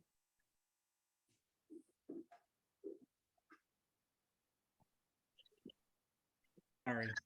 Hey, had the host. we could unmute them. Bell. There you go. Hi, Hi, Alan. Alan. And Alan, you're here as, The treasurer of Addiction Solutions Nantucket. okay, welcome. Hey there. Okay, Addiction Solutions started out of my office probably 10, 12 years ago. Because I saw a problem that addiction was really not being addressed by the hospital. Subsequently, I met Aileen. Aileen helped professionalize it. And then we had developed a board, and the board helped us towards getting a 501(c)(3). What do? We deal with patients with opiate issues. We're dealing, right now, we're seeing more and more alcohol issues. We deal with our opioid problems, patients with problems, with Vivitrol, with Suboxone. We haven't used the injectable Suboxone. We're not federally licensed for methadone, but Suboxone is what we use for our opioid patients. The patients with alcohol issues, it's Vivitrol, Naltrexone, Buspar, etc. We take all comers. Some of you may have heard my somewhat fevered pitch on the radio. If you got money, good. If you don't have money, good. If you got insurance, good. If you don't have insurance, good. We take all comers. My phone number is the number that you reach if you call what's in the newspaper or on the radio, so that nobody gets an answering machine. Nobody gets a secretary at the end of the day when they're irritated. You get me. We get referrals from our website. We get referrals from the emergency room. We get referrals from wives. We haven't gotten referrals from husbands. And as I said, we take all comers. Right now, we see our clients Wednesday evenings from 5 to whenever, and Friday mornings from 8 to whenever. We do the evening one so that we get people that are working. Right now, in our present clientele, 80% of them are holding down jobs. And I'll speak to both the alcohol and drug issues. We're working to take the chaos out of people's lives. When you take the chaos out of people's lives, they're able to investigate and deal with the things that promulgated their addiction. In answer to the question, why you're just substituting one drug for another?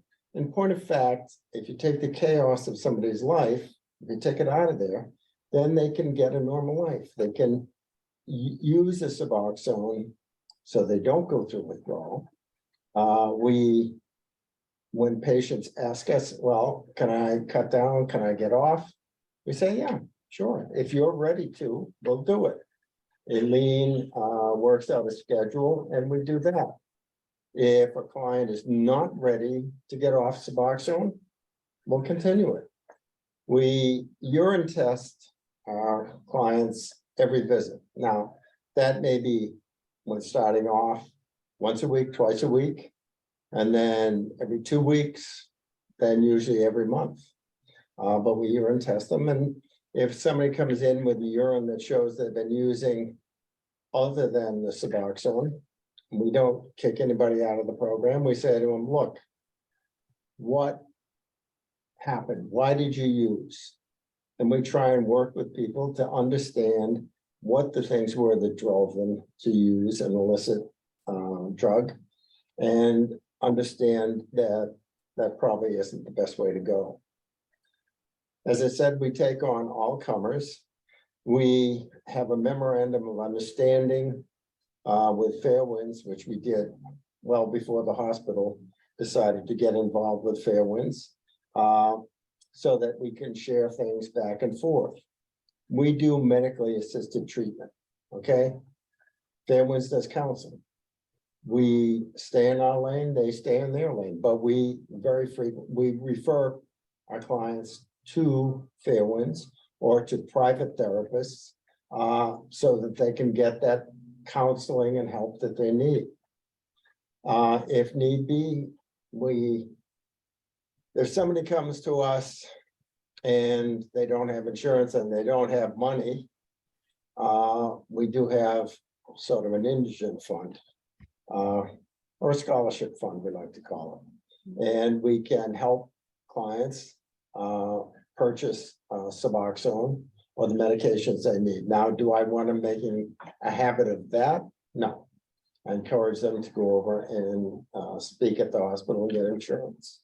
But we will take care of our people, people that want to deal with their addiction. We'll help them in any way we can.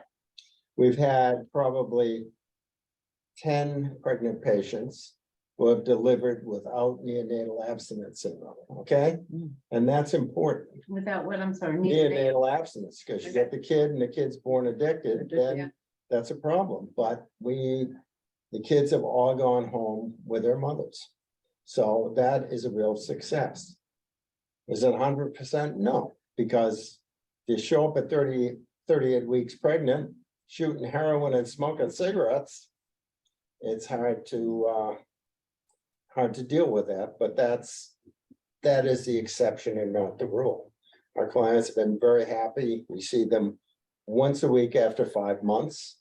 We're there, and occasionally in the delivery. one of us have gone to the delivery room or been notified at 5 in that somebody had delivered. So, I mean, we are available. We deal with anybody that comes in. If they come to the door and they want to deal with their addiction, we can help them. Now, we can't help them if Aileen and I, or Meredith, who works with us, if we want it more than they do, but that's in all issues around addiction. They have to want it. If they want it, we can help them. Are we easily put off if they have problems? No, because Aileen is like a tick. She's on them. Why did you use? What prompted it? So you had a fight with your wife and you used? Well, that didn't accomplish much. You know, so that's what we do. We have received money from the Community Foundation, and we raise money. We have our Run for Recovery. We have a very active board. They're planning to probably depose me, but that's we have a number of people that have great ideas. And I think that's important. You may have seen the video we did. And I think that speaks to one of the other issues. I mean, people deal with their addiction and then the stigma around addiction. You know, you can see it every day. You can see it in the hospital. But the hospital won't allow a woman that's use Suboxone to deliver at the hospital. They have to go to Cape Cod. Why? Why? That's what they do. And I mean, an example, a woman was in labor, one of ours, who we knew hadn't used for 5 months because she took herself off. She's in the middle of laboring and the nurse says, we want to get a urine. Well, why do you want the urine? Well, we want to see if you've been using drugs. Well, we know she hasn't been, but they picked out this particular woman who was laboring. And she said, well, I'm not going to give you one. Well, then we're going to mark you down as having a bad urine. So finally, Aileen at 3 o'clock in the morning convinces her to give a urine, and it was clean. But that type of stigma goes on. You can see it if a client comes in overdosed in the emergency room. The nurses can have a snippy attitude. So it's not bad enough that you have a damn addiction. It's that you get stigmatized if you seek help. We don't stigmatize people. We will, as long as you want to deal with your addiction, we're there. We don't give up. Okay? Whatever we have to do. So that's what we do. Wednesdays and Fridays. And we'd like to expand if we could. With some more money, we could expand what we're doing. Either another day or another evening. And I may end up getting shot by my wife, but I think I want us to be available. We've had some of our Hispanic population come in seeking help. Aileen has actually learned how to work the translating phone. That's a little bit above me, my pay grade, but we'll take all comers. Okay.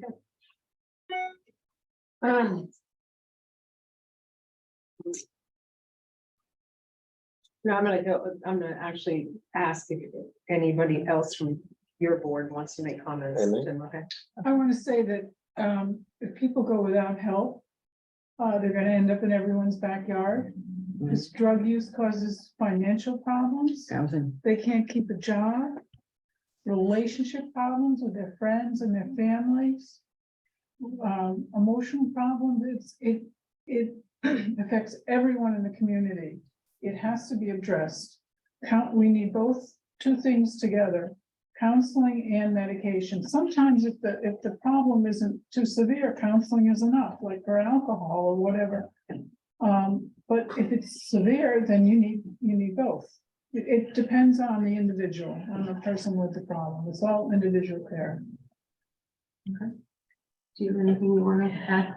Well, I'm the clinical coordinator, so I think the principles that I try to practice from is a harm reduction model. When someone comes in, I try and understand where they are and what it is that they're seeking and how it is that we can help them. And I usually start the interview by saying, hi, my name's Al. Tell me how it is you're sitting in my red chair and how we can help you. And that's how I begin my interview. And then I just have them tell me the story of their life to try and understand where they'd like to go from this day. The second thing that I think is really, really important is understanding the health consequences for these individuals if they don't get treatment, however it's defined for them. For instance, many of the people that we're seeing that are alcohol dependent have had very, very serious seizures when they've gone into withdrawal. Alcohol, I always taught my students that people who go into opioid withdrawal feel like they're going to die, but they're not. People who go into alcohol withdrawal, they die. So I'm constantly looking at the health consequences of that individual who's sitting in front of me. We're seeing about 1,000 patients a year, sometimes a little more, sometimes a little less. We were looking at our numbers recently for 20 and 21, and those were the COVID years, and we dropped down to about 750, 760 patients. Wait a minute, total 760 patients? In a year. In a year. Yeah. During COVID. No, during Yeah, COVID. during COVID. Tim and I saw patients face to face, other clinicians. Through telecommunications. It dropped during COVID. It dropped during COVID. It went from about 1,000 down to 750. Okay, I guess I made an assumption you would have rose during COVID. People weren't. They weren't people going weren't out. Going out. You weren't going out there. They were sitting at home drinking, or they were, their dealers were bringing their products They to were the doing house, door. they were doing house calls, They- yeah. I kid you not, Kid I you kid not. you not. Yeah. And the overdoses were much more serious because things were laced with fentanyl. And Yeah. I think you're all pretty much aware of that right now. Even pot was laced with fentanyl. You can get fentanyl on any type of drug you take. Correct. That is absolutely correct. Our numbers are starting to go back up again. About 1/3 of our patients are women and 2/3. I'm just giving you general numbers, but about 1/3 of our patients are women. And I think our biggest patient population would probably be in the 30, 40, 50 age range. We're starting to see people seeking treatment now for crack cocaine. It's a generation. And that is very, very difficult to treat because there isn't another medication that you can substitute. So you have to work with somebody symptomatically on that. And a lot of that is that internal fear that they're not going to be able to survive without their crack. We've recently been approached by 2 different individuals who have very, very advanced marijuana dependence. And it has affected their family and their life. And again, that's something that there isn't really a substitute for. So part of the therapeutic intervention is sitting with Dr. Lefrey or sitting with me, helping that person understand how their body is starting to change or how their brain is starting to change absent that medication that they were medicating their body with rather than the ones that we offer. So I think that's more what I have to add.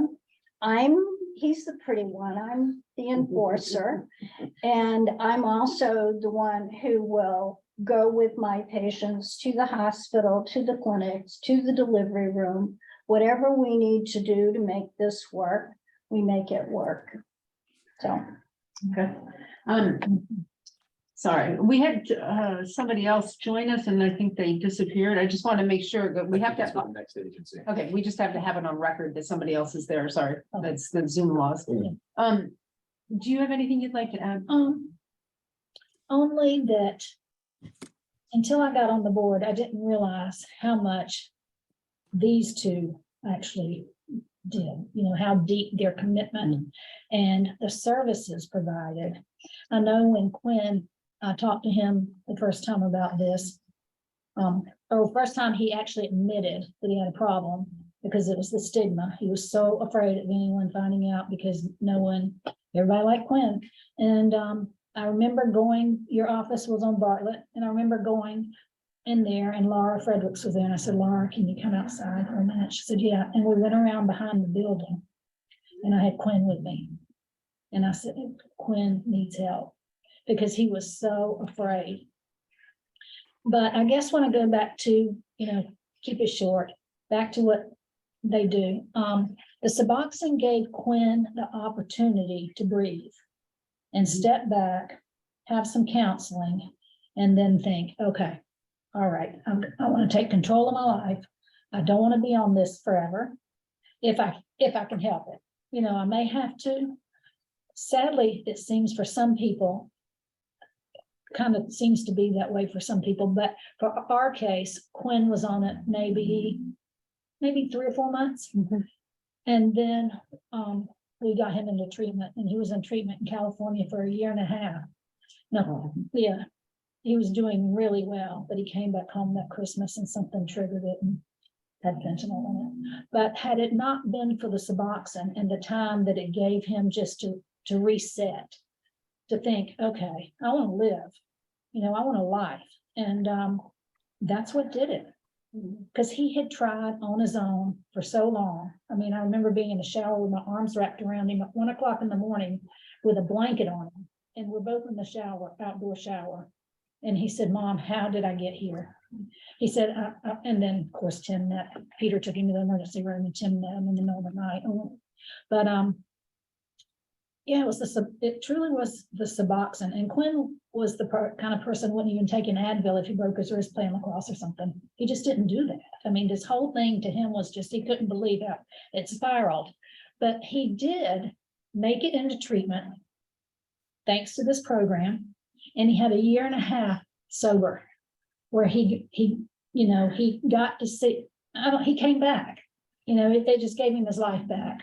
So that's why I wanted to be on the board, because I truly believe in the way it works. It's not a one size fits all, but I know in our situation that it gave Quinn his life back. It did give him his life back. But he came back here, Right. and that's the environment that he changed. Yeah, the environment doesn't change. I'm gonna move on and see if there's anybody else. Alan? Yes, hi there. Hi, is there anything you want to add? Just, well, we're asking a $20,000 ask. It's so that we can continue the program. We've got a budget going this year. We've got a great board. We're basically adding $50,000, not including this grant, that we plan on raising this year. So with this $20,000, what we'd like to try to do is get into more education, because the Hispanic community, in fact, the last 2 overdoses were Hispanics. I'd like to get into that community and the Black communities. No, I don't believe that there's anybody in the Black community that actually comes to the program. Obviously, there's a lot of just people are people. It doesn't matter what color they are, race, nationality, they all have problems. So, but we'd like to get into these 2 specific communities, and we believe that'll take some money. And we'd also possibly like to hire somebody part-time to go after grants for us. We're actually possibly working now on the Tower Foundation to see what we can get there. So we're always out looking. I'm truly impressed with this new board we have, and it'll just help. We are very involved.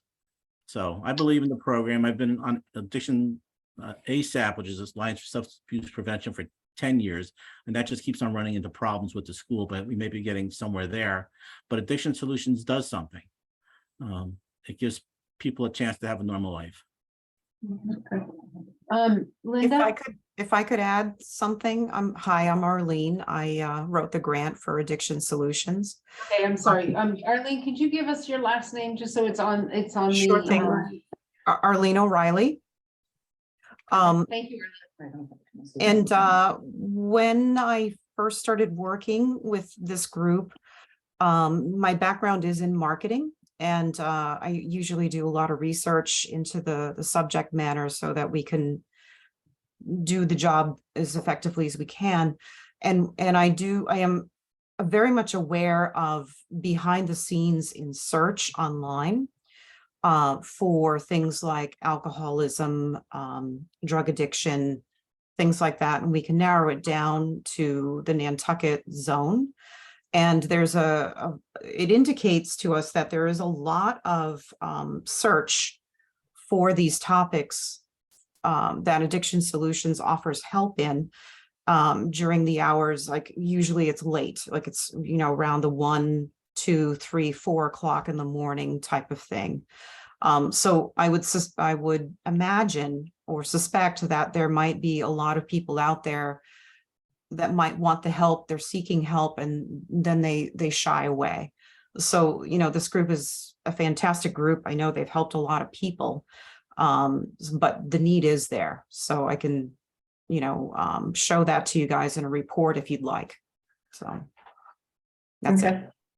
Okay, and I thought, if I'm correct, Linda's there, and Linda, did you have anything you wanted to add to this? Laura, sorry. I'm over here. Laura Burnett. Thank you. Now, you know what? I think everybody has said succinctly from how we do it to why we're doing it and what's important. I can finalize this with, we really need your help to help save lives on Nantucket. And this Addiction Solutions can help do that. And we have proof. So thank you. Okay, thank you very much. So what I'm going to do is what normally happens is we're going to go around and everybody's going to ask some questions of you guys, okay? And I'm going to start with Veronica. I've got 2. One is just a question on, is it Mass General that will not allow women who are experiencing substance abuse? Or is it a stigma, a personal stigma that's? It's the hospital. The local hospital? Yeah. Mhm. I have spoken to a lawyer from Mass General, and they've been recalcitrant about doing this. It makes no sense to them. In point of fact, the babies are not gonna go into withdrawal 15 minutes after they're delivered. And caring for them, is pretty straightforward. And in point of fact, we see these women every week from 5 months on. I mean, we know what's going on. We know everything about it. But the hospital behaves like that. Makes no sense. And from a personal point of view, they screw it up on the other side. Because instead of having an obstetrician, you meet your obstetrician at whatever period of time, because I'm not one. You did both of Before- my cesareans. Beforehand, they just sort of take who's the next one up. There's no And- relationship. No, there's no relationship, and you know, that wouldn't be acceptable to anybody in this room. No. Really. Thank you. And the second thing, talking about expanding your hours. What do you see that as a model? A divorce for him. Well, you retired and you're doing this. I am retired and this is my retirement job. That is correct. Okay. Tim and I are going to be 90 years old with our walkers, or in this case, canes. And we'll be, as long as we're vertical, we'll continue to see patients. Neither one of us have thought about a succession plan, although his daughter Mary works with us on Wednesday evenings. And she's a godsend, not only because she has a license to prescribe buprenorphine, but she's also a nurse practitioner who had a background in OB. So when we do have our pregnant ladies, she is my backup. I'm perfectly comfortable with the addiction psychiatric side of things, but she's the one that's right there doing the counseling. Well, if you feel this way, this is normal or whatever. So we've talked, I think when we approach somewhere between 950 and 1,000 patients a year, that's when we really need to start thinking about, do we want to expand? We're more visible in the community now because of the marketing. So if you put yourself out there, you're going to, by default, start seeing more people. And rather than not having the time available within our existing hours, we've been kicking around whether or not we should open up some slots on a different evening. I'm not opposed to working on a Saturday. It's not like I have 1,000 things that I'm doing. So we just haven't gotten that far in our thinking, but we're right. Not only has our board expanded, we're not a mom and pop shop anymore. And that's basically where Tim and I started. We put this program together. We became a formalized nonprofit and we've grown. So now we're at that phase where we have to really begin to assess where we're going in the next 5 years and how we're going to get there. And it's more the strategic planning. It really is the nuts and bolts. How are we going to get there from his office? Does this mean hours? What are we going to do about staffing? What are we going to do about additional access to resources, those kinds of things? And we're just at that threshold at this point. Okay. The tipping point. Yes. Okay. And you don't see that that's going to change in any way going back. Well, from what I can see in Nantucket, I think Tim and I will be in business for a very long time. One of the other things that I, as a psychiatric nurse, am very concerned about is the lack of psychiatric nurses here on Nantucket. I was probably the only practicing psychiatric nurse for the last 15 years here. There have been some other psychiatric clinicians who've had some private practices, but not RNs. And we're now actively, and I've been mentoring some of there is a nurse over at the hospital who's going to school to become a psychiatric nurse practitioner. And I started mentoring her and have connected her with Fairwinds. And she's actually going to be doing her internship at Fairwind. So if we don't grow our own staff here, we're constantly going to be in this cycle at the hospital of travelers or other nurses coming in, and that's a whole nother story for another day, so I'll just stop there. Rita, thank you. Linda? Yeah, because Dorothy and I met with you guys last year. For quite a while. And a lot of the questions I'm gonna ask are probably based on what we talked about last year. But I'm really jazzed about how far it's come since last year. Because we said you gotta be a 501c3, and I noticed the language in the application says when we become a 501c3. Are you guys now No, we are. 501c3s? Yeah, we have that. Yeah. Because the language in here says when we become, and several of these Probably the responses. last 6 years. Okay, because I just wanted to, No, we're definitely a 501c3. Yeah, I mean, the paperwork's on the Yeah. application. because I was just going through it all, but I was reading the language and said when we become, but I'm glad you are.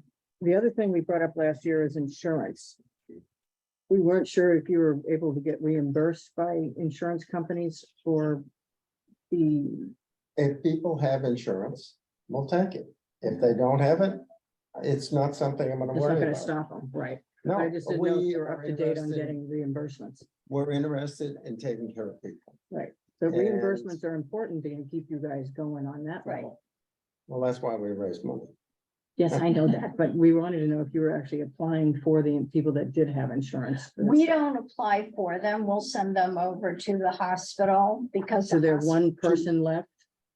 There's Like- one person left in that department? Yeah. Linda, wait, Okay. can I just ask a question? Linda, are you asking them whether they apply for insurance reimbursement or whether they? Is Whether that if- what your question? Yes, was? and whether Yes, if we you do. send them I'm over sorry, to I wanna that make sure. one person, If does she they give have you the it- refund? If they have insurance, we'll take it. If they Okay. don't have insurance, we don't worry about it. Okay, I I mean- know that's, they Right. weren't, at Fairwinds, they were having trouble for a long time With on getting insurance insurance reimbursements, and that would help defray some of the costs if you guys got the reimbursements. Yeah. But when they do get the reimbursements, does the hospital get it, or do you guys? No, get it? no.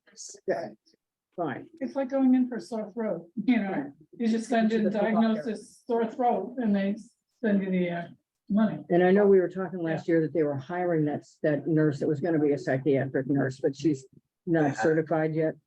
She But left. she's there. They hired. Oh, she did leave. The hospital hired a psychiatric nurse That's what I thought. practitioner, and she left in a week. That's why I said we have to grow our own.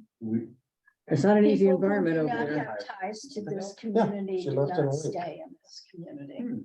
And they're building housing, supposedly. They are Yes. building housing. That is true. So that, and they have housing, which is full of people. So Nantucket Cottage Hospital, Mass General are advertising again for a psychiatric nurse practitioner. 1 week, because I was sort of excited that they were actually, we were talking about her getting hired last year when we talked to you. Fairwinds has stood up and hired people and are making themselves very available. And that is why we had the memorandum of understanding on how things were gonna work. And they came over to see us today, and we have a meeting in 2 weeks with all of the With their full psychiatric staff. psychiatric staff, so that we can. Wonderful to Good. see that Yeah. collaboration. Mhm. Yeah, because we were talking about how closely you guys could work with them last year, because your aim is the medical And side and theirs is the because their psychiatric staff- side. They got this behavioral health grant from the state of Massachusetts, so they've expanded their staffing with peer counselors, 3 psychiatric nurse practitioners, a number of therapists. So we're going to be meeting with their psychiatric staff so that we can see how we can collaborate on the patients that we're sharing. I think the peer counseling money came from the town. Yeah, because I asked you about the peer Good. counseling last year, but it had to be somebody, because I've worked with this. They have 2, they Group. have a male and a female now. I've not met the gentleman. Good. Linda, do you have any more questions? Yeah, just a as we're couple. gonna- The fundraising we brought up last year, we just gotta get a grip on just really having an event or do something. We have the run for Yeah, I know the run for recovery thing, but something, The problem is that You know, every hit single somebody. thing that brings in money has Costs alcohol money. involved. Has alcohol involved. Well, I'm being honest. Well, Anything does. that makes money has alcohol. Well, on involved. It's very Daybreak hard. and Nantucket Current, we are asking for donations. yeah, but we were talking about and we last did year, the- difficulty we getting did enough the- donations. We did the film and had a breakfast down at At Greenport. at the Dreamland. Yeah. But you're correct, I things do involve alcohol. It's really sad. Well, I think with the board now. I mean, we have But some- also if, Linda, if I might answer your question, what else the board is doing? This is Arlene again.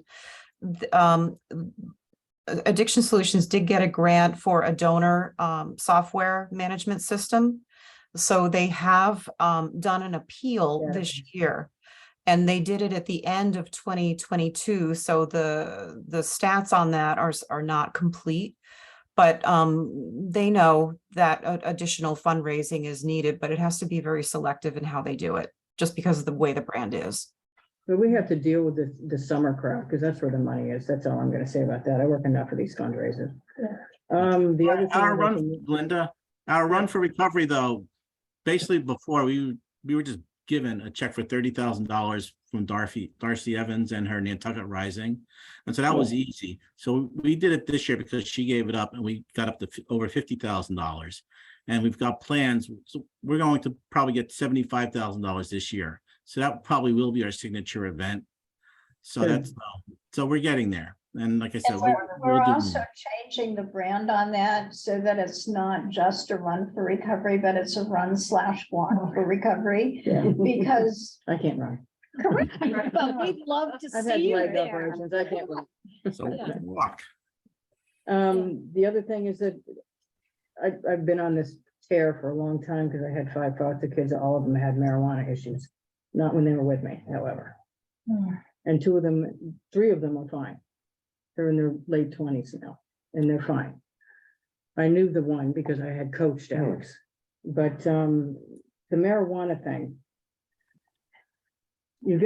People don't realize long-term use of marijuana changes the synapses in your brain, like other drugs do. It's trying to fill that gap. And they don't realize, even at this Generation Z, Generation X is the one you're having the most trouble with, my older 2 ages.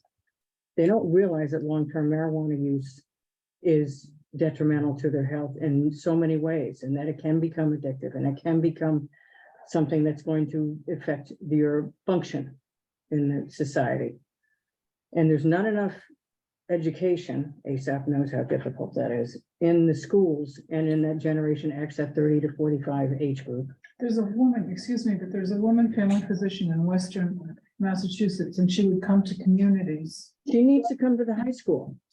Or to the, like. to a Middle setting, school, To an middle school. auditorium, and she Yeah. presents the evidence, Definitely. what it does to your brain. Because I took a To the drugs and parents behavior the psych kids. course Right, in college, exactly. and they went through the pathology of every Right, single, and they didn't that's have what she fentanyl then, does, but right. every single pathology in your body of how it Right. affects you, what it does to your cells, what it does to your And that's brain. another thing. And we they should don't look do into. that here. They bring somebody over who's a recovering addict and say, this is what's happened to me. No, this They one- need the pathology, they need the science, they need the long-term effects of what's happening here. That's my soapbox. It always has been. I was on the drug task force at that high school for a long time. And they just kept, here's the dog. Here's the addict. They did that when I was in high school. I've recovered. Don't do what I did. Okay. Linda, They need we're to gonna- understand this. So I'm just going back to the marijuana part. You said you have a couple that have We- long-term I marijuana can't remember use. this person, but I went to one of her lectures and she Yeah. was It's- outstanding. It's insanity, but can one try more that. question. Okay, because I have to move on. All right, here. last year we talked about getting a group together that was going to have a recovery house here because they go off island, they get Oh. clean, they come back here and they're back into the same environment because they don't have that intermediary step to get back into Nantucket society. And again, I'm gonna get on that soapbox about getting a sober house here, a resident house here for people who come home, they go back to you And then they hang out with the same people, they got the same pressures going on, because there isn't that stopgap before they're able to come home. Why That's don't you my get the thought. housing authority for them? We can't. We can't use the housing. Okay, guys, we're gonna go on So to that's my So soapbox Bert- for today. Bert, Whatever do you you- need on this. And this ridiculous. Bert. Do you have any Someone put a questions? sign, yeah, I do. The first thing is, I'm glad to see it's much more organized this year than it was last year. Yeah. And number two, I wish you would apply for more money than you asked for. Oh, that was my other thing. Okay, well, we're gonna get to that. Yeah, I'm gonna John, bring that up later. John, I'll echo what Bert just said. They should, I think what they've done is extraordinary.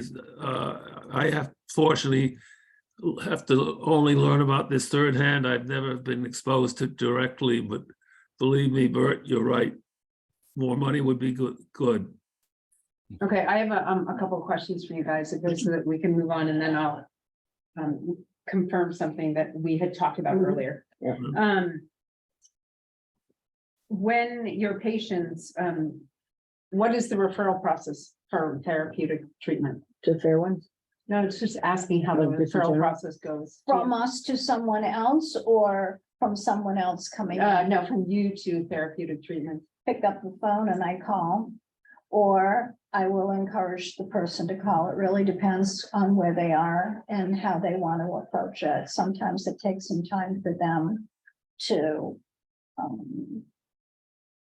have the nerve to pick up that phone and make that phone call. If it's better for them, for me to make that initial overture, I'll call Amanda Wright and say, I have this person and they'd like treatment, but they're anxious. Is there some way that we can set up an appointment? Or she'll offer the peer counselor to come over to meet, or if I have to, I'll go over with that individual. Okay, because I know that's a big part of the Suboxone It treatment is. plan. To wean off eventually, right? I'm sorry, Wean off eventually, right? I can't hear To you. wean off eventually. Well, It depends has on to- what they want. what they want. I Okay. mean, I'm not gonna tell somebody, you know what? The date has come and you gotta get off. When they're ready, they'll get I off. always tell them there's no expiration date on your wrist. We're here for as long as you need us and we'll do whatever it is. But that's where the collaboration with staff from Fairwinds becomes very important. Because once they start working in counseling, that's also a discussion that they're having with the person that is their therapeutic counselor. If I'm working with a psychiatric nurse practitioner over there, the way that we envision it is they will manage the psychiatric medications because so many of our patients have comorbid mood disorders or other kinds of things that need to be addressed. That's their area of expertise. That's not Tim's area of expertise. I worked emergency psychiatry. I don't work long-term psychiatry, so I want them to manage the psychiatric medications. Once they do the assessment and make sure that we're perfectly happy to prescribe the meds and then work with them for periodic assessments or reassessments. But that's what I meant about us staying within our lane around the addiction treatment. We did not want to replicate what Fairwinds was doing or Gosnold or other services. We really see ourselves as specialists within the field of medication-assisted treatment. Okay, and do you know how many of your present day clients are getting, like what your ratio of clients is to therapeutic treatment? I cannot give you that number because so many of our people are seeing private therapists. We could probably put something together in a month or so if that's, I'd have to go, I'd do it by hand. I'd sit down and say, okay, you're seeing Zoe, how often are you seeing? So I could probably hand count it. That'd be interesting. It would be Yeah. very good for us to have that information. I can tell you, no matter what it is now, it's definitely going to change in 2023 because of Fairwind's new approach. and the group of staff that they have there. Fairwinds, like all organizations, have had their strengths and their weaknesses Yeah. over time. And whenever you have a change in leadership, it affects your clinical staff, and ultimately it ends up affecting your patients. So I would rather proactively keep track of how many people are being in. We can get a baseline and then go forward if that would be helpful. It would be great. Okay. The other question I have is, and I have to share something with Jericho, so I'm not being rude, guys. I want to share a response to what we had discussed earlier. By providing more public access to this information that you've been doing, are you finding that it's helping the program? Yes, You are. yes. As we said, you There's a gotta lot get of- yourself out there. Oh, well, I'm just gonna show it to this. we have someone on our board now who was assistant publisher at Time Magazine. We have Dr. Duffy. Yeah. We've got a very strong, vibrant board now. Okay. And I think Okay. this coming If we could year get that and going Oh, forward, yeah, I'll just you're start going to this up. hear our name out there a whole lot more. Yeah, that's good. We're trying to get into the schools. I mean, they had a hard time just showing the film in the school, and I can't tell you Yeah, how they many still parents. tried to push that stop me. film, and we don't know why. They just stalled it. just- They won't take that But film. but But if Holly they don't get McGowan it, did they get don't it get into it. a No, civics they don't get it. class, I saw eighth that. grade civics class. Good. So that was good. And and the eighth grade made some type of little posters where maybe kids didn't, walking down the hall, they could scan it and then watch it later in the privacy of their That's home right. or whatever. So, I mean, with Maureen on board, who was on, Time Magazine, Yeah. and everybody else, Dr. Duffy, her experience, I think you're going to see some good things coming out. Education is huge for me. It's And huge. we thought we Starting were in middle prepared when school. Quinn came No, home. it starts in. We were not. It That's starts Young. It starts in starts- kindergarten. Yeah. Actually, Carolyn Duran has a friend who's writing a book that lost a son like I did. And he said he may be a physician, I'm not sure, but I'll call Carolyn. He said it starts when they're this big. Yeah. It's true. Mhm. And from our experience, I can tell you that too. Mhm. So, and to your question about Suboxone getting off. Suboxone, I don't think anybody wants to stay on Suboxone forever. No, I or really methadone, don't. Yeah, right? yeah, you Yeah. know that, you're smart. But it buys time, like I said, to recalculate Mhm. and realize what you've been missing and how chaotic your life has been. Not only that, it's the ripple effect. It gives the families a little bit of peace of mind too. I mean, it's not, I know the families aren't taking it, but it does give the families peace of mind. Okay, there's something here. So-and-so can take it. They can go to work. They're functioning. You can see this change in them physically, mentally, emotionally. They're getting their lives back. So to that, I think, every story is different. And there are people that may have to be on it for a while before they come to that. But I think I think you have to be careful to not play that out, that, Right. oh, they're on it forever. Because that's not the end game. The end game with these two is to get them back functioning, healthy and happy, contributing to society. Getting control of their own destiny. Yes, exactly. But there are people, I know people not on island, but that have been on Suboxone for years. And they said, Liz, if I wasn't on it, I would have been dead years ago. And also the other thing is treatment is extremely expensive. Mhm. I cannot tell you, my son was in treatment for a year and a half. And thankfully, we cobbled it together. But so the people on Suboxone might want to go into treatment, but they can't afford it. No. And then the cog in the wheel slows down. It slows way down and you've got this person, okay, this week they're doing really good. They're excited. They're eating well. They're sleeping. They're exercising. They're getting a little fresh air every day. You can see that they want this. They want this. But then as time goes by, like not having a psychiatric nurse at the hospital and all, it's all the red tape.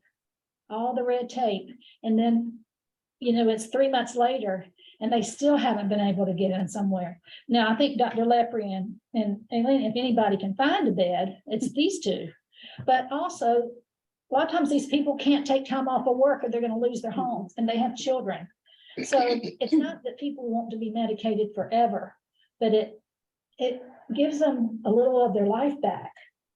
I mean, I can tell you now, I would have much rather Quinn been on Suboxone forever than where I am today.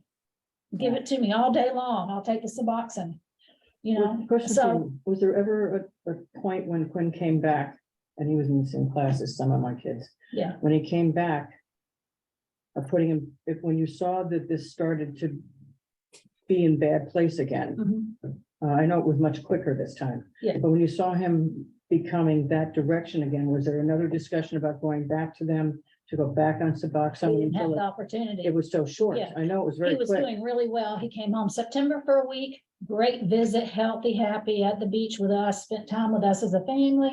We were like, oh my gosh, his friends, his immediate friends, those friends in the movie, they didn't know anything about any of this. He was really good at hiding it until he wasn't. Then he came home for Thanksgiving, was Thanksgiving with Men Day, Mary and Jeff Blackwell, Joe and Neil, our Nantucket families. He was so happy. We celebrated his birthday. He was so happy. Went back into treatment, went back to California, and he said, called me one night and he said, Mom, I just want to come home. He said, I love Nantucket. I miss Nantucket. I miss y'all. I miss my friends. I want to help people. He said, I want people to see that they don't have to be afraid. That was his biggest thing because he was so afraid. And that time he spent being afraid is really what. So then he came home Christmas and then he came back. We encouraged him to stay until May, but he came back and he was so happy every day. And there was no sign of it at all. None that we could see. There was one day that I thought, and I was pretty savvy by this point. One day when I thought, and then I thought, well, I don't know. I just maybe hoping for the best, but there was not a pattern with him. Yeah. No, this was he ran into somebody after the drawing in town Christmas Eve. I mean, And they started targeting him is what it was. They started meet him targeting- at the bar. Of course they Yeah, do. yeah, they started targeting- what's changed is fentanyl. It's changed the equation That changed everything. because fentanyl is lethal. And you don't know what's in anything you're taking. And, heroin is stamped on many times and ends up as very often being very weak, but there's nothing weak about fentanyl. It kills people. And you don't know what's in whatever you're No. taking, you have no Anything. So idea. to me, the cut with Suboxone, even everything. though I come from a medical family, my grandfather, all my uncles and my grandfather's brother-in-laws, there were 3, all doctors. It's really all I've been around. And I can tell you, I'm not like I don't overly medicate myself or my family, but what I would give for Quinn to have still been on Suboxone, I cannot tell you. And But who knew? You right, sent him and I don't to want a to get off treatment topic center. here too much because it's really about. I don't think you You're are. not Okay, on 'cause I topic. don't wanna do that. But you I didn't don't wanna want do to. that. You sent him to rehab, California. and you would think that, okay, a year and a half, when you go for alcohol or something, it'd be as short as 2 Yeah, but weeks it or can a go, month. it can go as long as 4 or 5 years. But Yeah. And we know Yes. that. But who knew? Yeah, we do know that. Who And knew but that? Quinn wanted to live. And Yeah. he loved, And he was young. he was young, he had everything to live for, everything. And it just was that one moment, just that one thing I didn't know it, but they'd been targeting before he even got home, but I think he thought he could do it. But after he passed away, I found Suboxone in my safe. And I cannot tell you how heartbreaking that is. Because I would have said, if I had picked up at all, I would say, Quinn, you can call Tim or Elaine and, like that, but I have Suboxone. If you feel like this is going south, let's just take some. You have the prescription. It's Yeah, but just. you can't also hold yourself accountable for not. No, I know, but Right. as a mother, I mean, it's just normal. And I don't Right. want my emotion to come into play here with what you're trying to do, but I'm here to tell you, People need to hear I that. would not waste my time on this board. I would be on another board. I would be going off island if I didn't think 100% that lives have already been changed and we're coming out really strong. We have Lauren Murray on our board now. Mhm. She is extremely savvy. We have so much that you're going to see this coming year that we haven't done before. Because I'm only going to be somewhere where I know in my heart that this is getting done. This is working, this is getting done. Because if it wasn't, I wouldn't be sitting here today. Right. I would be somewhere else. Because this is my gift to Quinn too. I want to help people. And Well, you want it him costs you money want to him help people. you It want his costs death to money. Mean something. Hmm? You want Yes, his of death to course, mean of course. something, and But I want to educate say- the other kids in Right, his one class. family His death saves is and always we've done it. Yeah. Yeah, but you want it to, exactly. you want it to But be a our lesson for the other education kids. piece, our social media piece, just everything. I mean, we're really coming together. I think you'll be quite surprised this year because we have a great group of really people that have done this kind of thing before. You know, they know how to do this. So from And- last year to this year, that's what I'm saying. I'm so jazzed about this whole thing because I've Yeah, been this- involved with this. last- other- I think we could go on this conversation for a long time. We have other people. I Yeah. do have a couple of things that I have to say. First and foremost, any money that comes from the town of Nantucket, I hope you all understand, can only be used for administration purposes. It can not be used for any Purchase and service. any purchase or administration of a drug, Mhm. right? We That- don't- I just have to make that That clear in the makes- public yeah, statement. yeah. And the other thing I'm gonna say to you is that we might make a suggestion that this be pulled from our contract review committee, because we just got the confirmation, and that's what I just shared. Yeah. With Jericho, is that the cannabis grant will be available this year, and that's $175,000 grant that can only go to to people that work in harm reduction. And so it opens up a bigger avenue of money for you. And it also opens up that you could resubmit this with the idea that we have just told you that we think that you should be asking for more money. So Yeah. that is gonna go out, because we just got the confirmation from the town. That can go out within that, and that same application, it'll be almost exactly the same application, so you won't have to do any different grant writing. It would just go to a different thing. So this opens up from you being able to go for $20,000 that you're asking for, I think. So are you suggesting we should also resubmit to you another grant request for monies for use? Like to help us find a grant writer, that kind of piece? You're saying nothing? No, what I'm saying is I think that this grant here, because you're asking for $20,000 for administration. You're telling us that you want to expand your program. We can honestly tell you, there are only a couple of candidates available in the community that can go after that 175,000. Where right now we have 13 people We have more money going than we asked after for, this so we have- 675,000 that's available to Yeah. us, right? So what I'm trying to say to you is, at 175,000 coming up in this other grant, you might do better for us to give you, to tell you to resubmit this with the administration, 20,000 in it, and additional funding that you might want for So stuff, under the cannabis one, not under the this one. cannabis grant. Last year, a percentage of recreational cannabis sales was made available as substance abuse funding. Right. There were 3 applicants, including you guys. When you guys pulled out, there were only 2 applicants.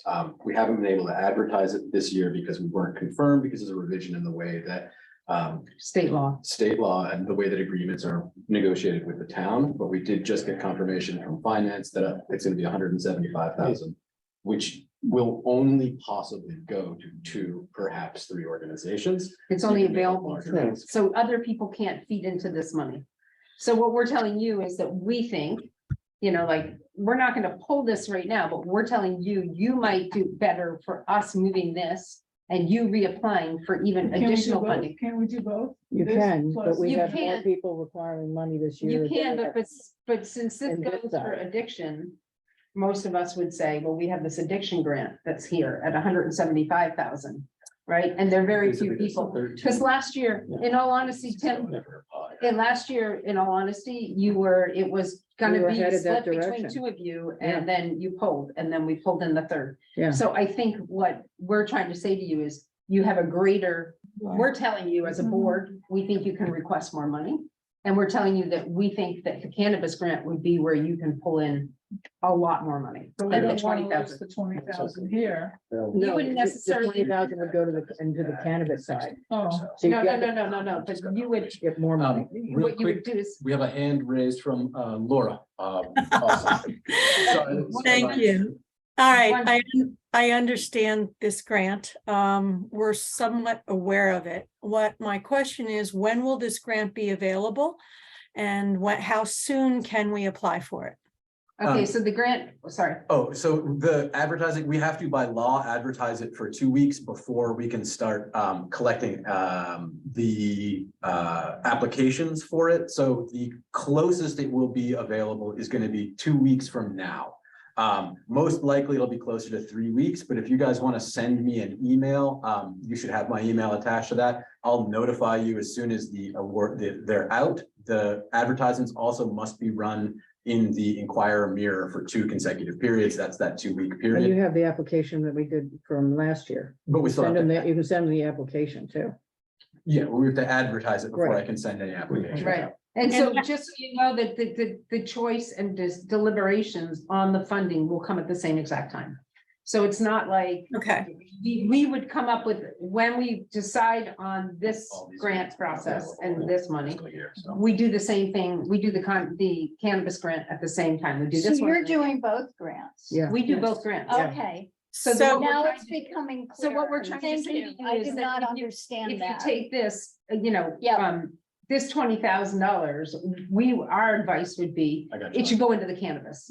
Yeah. Because you So have a it's not greater that- pool that. and you there's can less come people back applying and for for the money. more money, Yeah. right? Okay. Do you know what I mean? Right. And So then maybe- you can- Maybe only you got.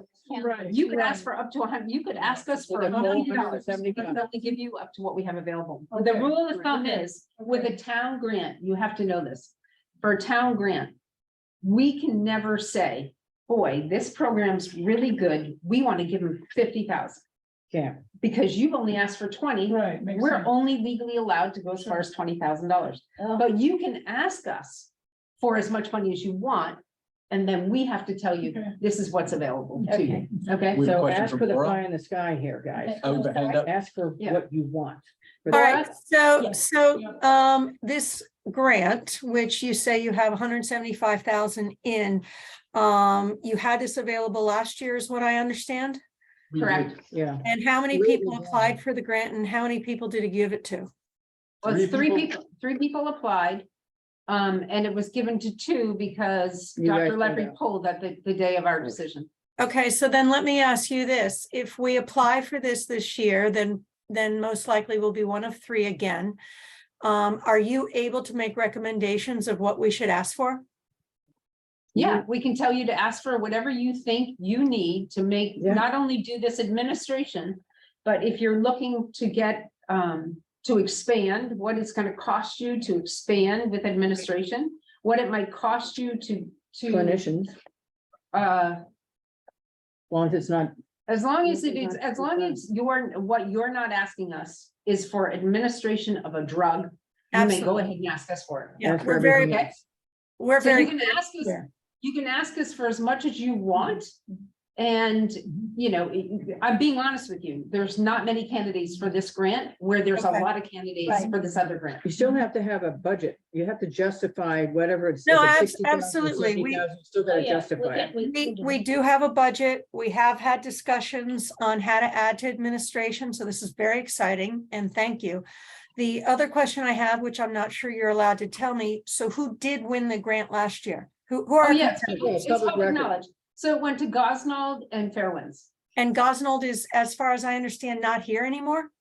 We got that. Well, they don't have a building here. I think they're still running their program, but they do not have a building here. They They sold their advertise building. enough. They Okay. have, They they do have a have- wide variety of programming that they have advertised and are Yeah. apparently doing. They Right. did not come Tell to us, us for Tyler. money from the CRC this year at all. Yeah. But Okay, the, But we but the don't know- CRC, we don't know because they only came under the cannabis grant.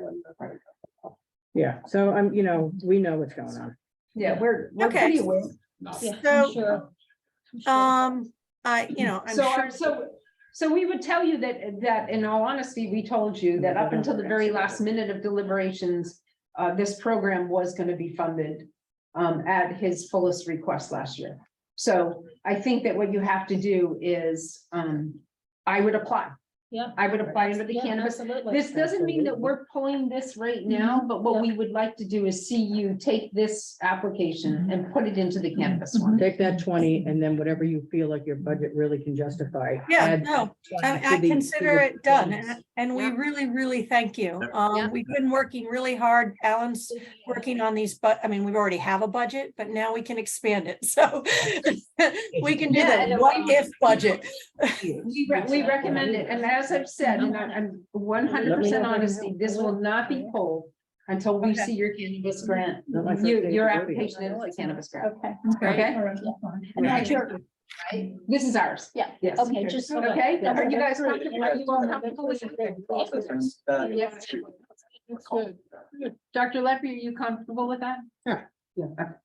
We can't give you more than you ask for. Right, so ask for the But- sun and the moon and the but- stars. Yeah, ask, Okay. we can't necessarily. plan on it. Give you all, but we can't give you more than you ask for. Right. The only grant. the So only think grant big. source here that can do that is- We have work to do. Yeah, I've got to email Jericho. Yep. Good. Alrighty, guys, thank you very much. Thank you, Jericho. Gotta get Laura has, did you have it, were you waving by, Laura? Are you asking a question? Good, I'm good. I'll take it. Thank you very much, guys. Okay, good night. Thank you all. Thanks, guys. So much. How are you? Productive meeting. I'm just so immersed in this subject. I just- What? I'm just so deeply enmeshed in this subject. Thank you. Well, that's good. Thank You're you both. more than welcome, thank you. I'm the pretty one. She does.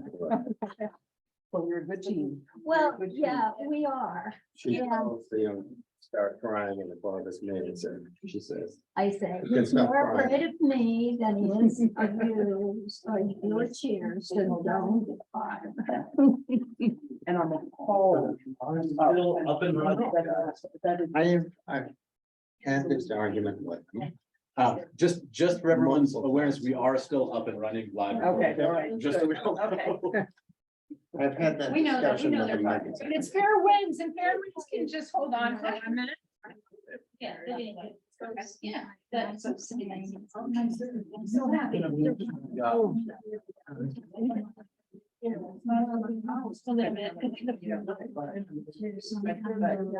No, that's Bert. Have a dog. Yeah, she. Good to see you. Grace, downtown. Oh, does she? Thank you for coming in. Thank you. Thank you very much for coming in. It's hard. Yeah, yeah, yeah. I'm sitting by behind you. Oh, I know. We have Fair winds. Not right now, but we're. Did we have them scheduled at 4? I know. Oh, no, are they there? No. Yeah, yeah. Yes, yes. I thought they were up there, so that's why I was being pushing. Yeah, no, You said the other people were in. one person was not, I did not recognize from Addiction Solutions. That was my mistake. Tell, I've seen it. Thanks so Um, much, everybody. Yeah, we'll see you later. Do we have them here yet? No, and I don't know. Okay, I'm gonna call. Yeah, Missing? it'd be, Oh, who was there was. presenting? Was it Amanda presenting? I or- think it's Amanda Wright. Let me just call. people. They like I'm 60, gonna- like 50%. I call Jason. He is not presenting, correct? Well, he doesn't present because of the fact that Yeah. he's, but, I have Chris's phone number. Let me see if I can call Chris. I have his phone number somewhere.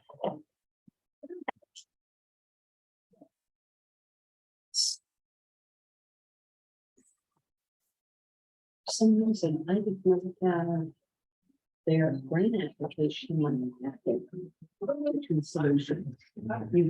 Yeah, I found it, but it's not here now, so I'm gonna have to, when I go home, punch it again, just to have it and refresh.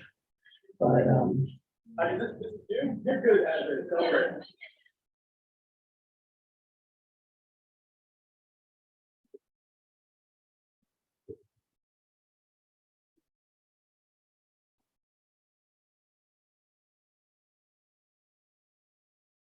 I have 2 kids.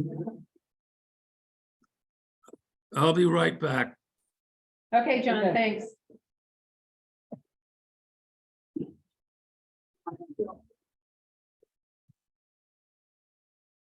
I'm sorry.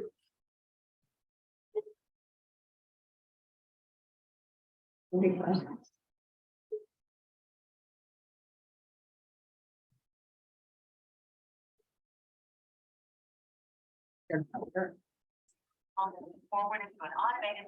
Oh, that's not good. You want me to call Jason? No, I'm calling Chris. Let Jason start. I have Jason's cell too. I'm just calling Chris first. I'm gonna try one more time. I think he's in Europe according to how the phone went into, right? You got that little beep? That's out of the country. I can text Amanda too. 'Cause I thought we had 2:30, 2:33, 3:30. So I thought we were like a half an hour over time. And no one was in a waiting room. Oh, no, before he thought somebody was, and I thought it was. too, but we were wrong. We were both. What was it? Melissa, I Abigail. think, Abigail. Man, this owl does not miss a beat. It's like staring at Linda at the door. Here's Bert back.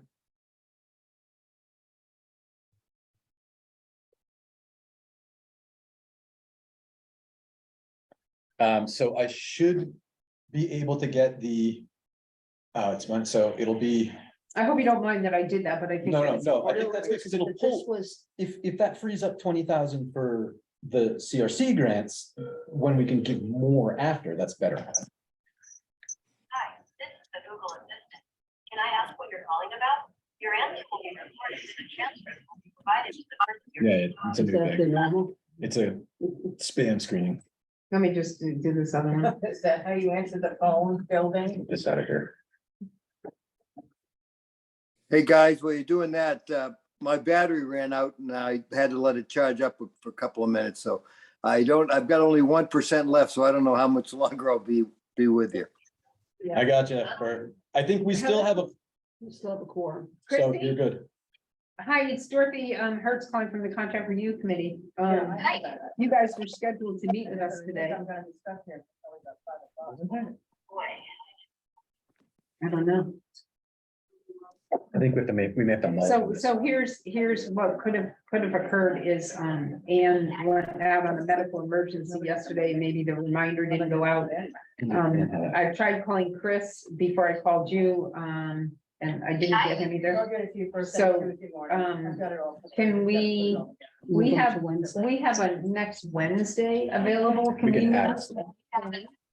Next Wednesday, 3:34, when I have it. We have it on for today at 3:30. Because it was originally, Jericho reached out to me, and when I hadn't talked to Chris Gagne or Phil, who are the two people that used to be with me, I scheduled it for about 10 minutes, and I said, let's just tentatively go for whatever date I have chosen, and then I emailed him right back. This is and I next said, Wednesday. sorry, that does not work for Chris Gagne, he's our That's board right. chair, he has to be there, Jason can't be there, and so we rescheduled it for the 18th at Oh, 3:30. okay, so there's kind of just an error on our end here, Okay. and let us get back in touch with you, because we have somebody else scheduled for 3:30 at that time. No, no, we So- should. We have health and parties scheduled for them, sorry, but let us get in touch with you, and, we'll get back in touch with you, by Monday Jericho, morning, Who okay? is next week? Holiday. So, Oh, yeah, it was we'll- so fun because it was so hard to get Chris and Okay. Bill and everybody on the same page. Yeah, so, but you gotta give us the weekend. Is that the 13th? No, the 13th. And so we'll get back in touch with you, okay? Well, who is next week? Tuesday morning. That's perfectly all right. Scheduled it. I got back later. He said, no problem, still open. And I think there's just been I think there was just a cross because of what's been going on here. So we will get back in touch with you. We'll get you an email by Monday because Julie Kehoe will answer us. So we'll get back in touch with you, okay? I'm sorry, it was not, it just sounds like a misfire. I think it was on everybody's part, so don't worry about it. Thank you. Alright, Thanks sorry for about that. answering. Really appreciate it. Oh, no problem, Dorothy. Okay, Apologies. okay, bye-bye. So everyone needs to be confirmed for next Wednesday and just. Well, Yeah. so I'm gonna have to, we'll have to see. what we We'll have to shuffle something around. Well, we have enough time to expand the meeting a half hour Yeah, on the thing with. To change it if we do, what time is it right now? Four, eight. it's gonna have, to- Office closes at 4:30. it's done, it's over. We can't get it in. It'll have to go as, it'll have to go As an amended. as an amended one on Tuesday, which doesn't give us enough time. Are they we can- closed? Are they closed? Monday, yeah. I No, think- are they closed right now? Yeah, Who? yeah. Agendas have to be in by 2. Oh, yeah, they have to be, they. I know, but can we put in? can It we- won't have the 48 hours No. ahead of time. Because I Monday know, I'm doesn't. just count. asking, but if it's Tuesday, I'm asking, can we in any way, shape or form make an amendment, call and say we need to make an amendment, so it's in today, even though it's No, not Tuesday? no. Okay. What we can do is we can have the, something unexpected by the chairman. Yeah. Within less than 48 hours in advance. yeah, and it would just go in as chair, it would go in, it doesn't need to be in the agenda, it just would have to be. It has to be on the agenda on Wednesday and we have to post it on Tuesday. And what it does is you have a little asterisk there and it says unanticipated by the chairman within 48 hours of the meeting, and then we can hear it. As long as we're not voting on it, we can hear it. And since we're not rendering any judgments in decision. that, Yeah. it should be okay. It would just go in as technically. technically as public comment. The You're CPC on does that it all the Wednesday. time. We do it at the CPC all the time when something comes. Do up. we wanna, well, there's no more meetings, there's no more people presenting right now. Right. So I would suggest that I'm just telling you that your computer screen was being shot on by the TV. oh, yeah, no, Yeah. it does that. Cause it thinks that that's another person talking. Okay. So- But how does it reach the screen?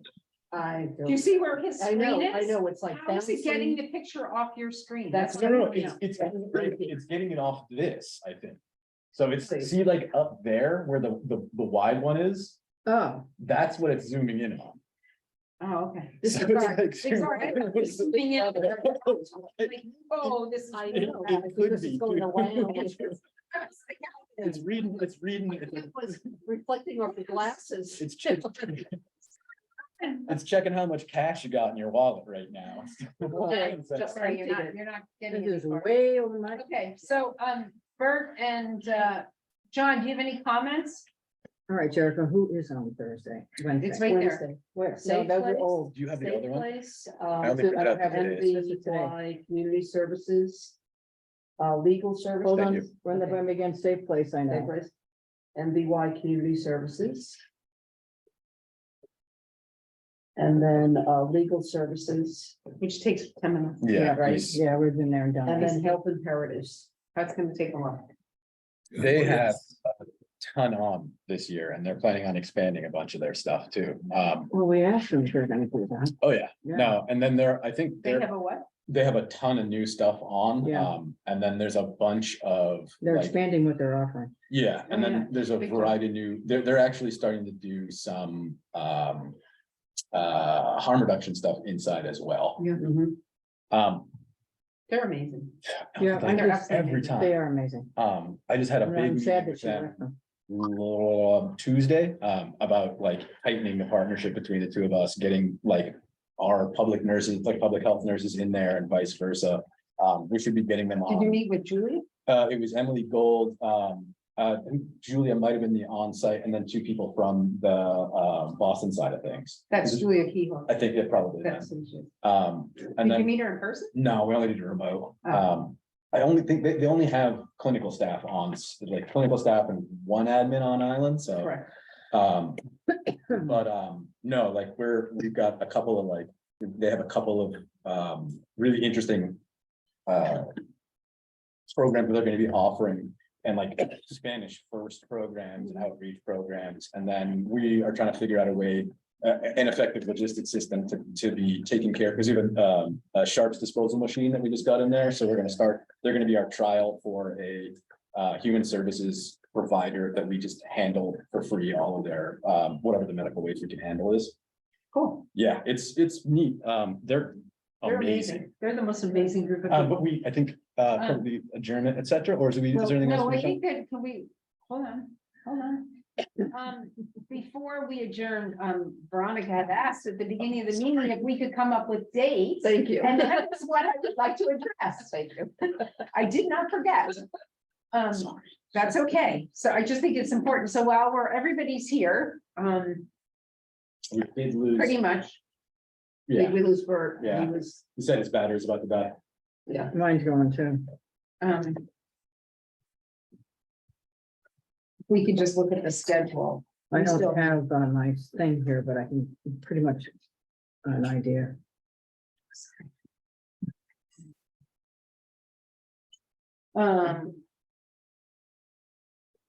So what we have to keep in mind, everybody, is that on the 17th, hopefully. No, probably by the 18th, right? Jericho, you'd be able to get out the cannabis grant. Yeah, Okay. we can solicit and receive applications during the entire 2 weeks afterwards, but we cannot start judge. I don't think we can do anything with them until the full 2 weeks, plus we have them all in. Right, Correct. That's why I'm just saying that by the 18th, we could get it out. but we we should gotta be get able in the to. paper. Right. Should. I, given, 19th given and how things have 26th. gone, I want to like, I- should be able to get it out. Right. I'm just looking for a calendar of discussion. I think it would be great. We have the 18th that we have 2 discussions within the week of the 23rd to do our deliberations.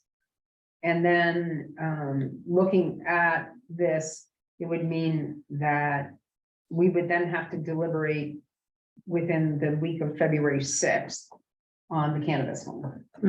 Right. No. Because he can't get in the paper, he may be able to still get in the paper on the 19th because Monday they're not there. It's gonna be, yeah, It'll it'll be the be, 19th and 1, 2, 26th, or the that's 2 weeks. 26th and the 2nd. That's probably what you're gonna be in, the If- 26th if of it- January and the 2nd of February, if you can't get in on the 19th. if it runs on the 19th, we will be able to, we would The deadline wouldn't The be be 19th. until the 2nd at the very least. Right, the deadline would end up being, the 10th, basically. When do we have to render recommendations? I End of don't know, February, I think. because. It depends on ATM, right? Yeah, we know when It that's. depends, well, it's the finance committee when they want me to represent so that they can make their recommendation, so it can be written up for the renewal. Yeah, we're gonna be very tight there. Because we can't do it any earlier than the 10th. So it would have to be 13th, 14th, 15th, 16th of February that we make these decisions. The one nice thing The about this, problem is. it'll be a grand total of maybe 4 agencies, probably less. I do Given not cannabis. believe Yeah. Gosnell will be applying this year. And who else do you think would be doing? it Probably again? just maybe I'm thinking Fairwinds. Fairwinds Addiction Solution will definitely do that. Health imperatives, Maybe Health because they're adding Imperatives. that component. I don't know if they're gonna go for us for funding because they have secured state funding funding, for it okay. already that might be simpler. So than maybe that. just those two, maybe ASAP, maybe?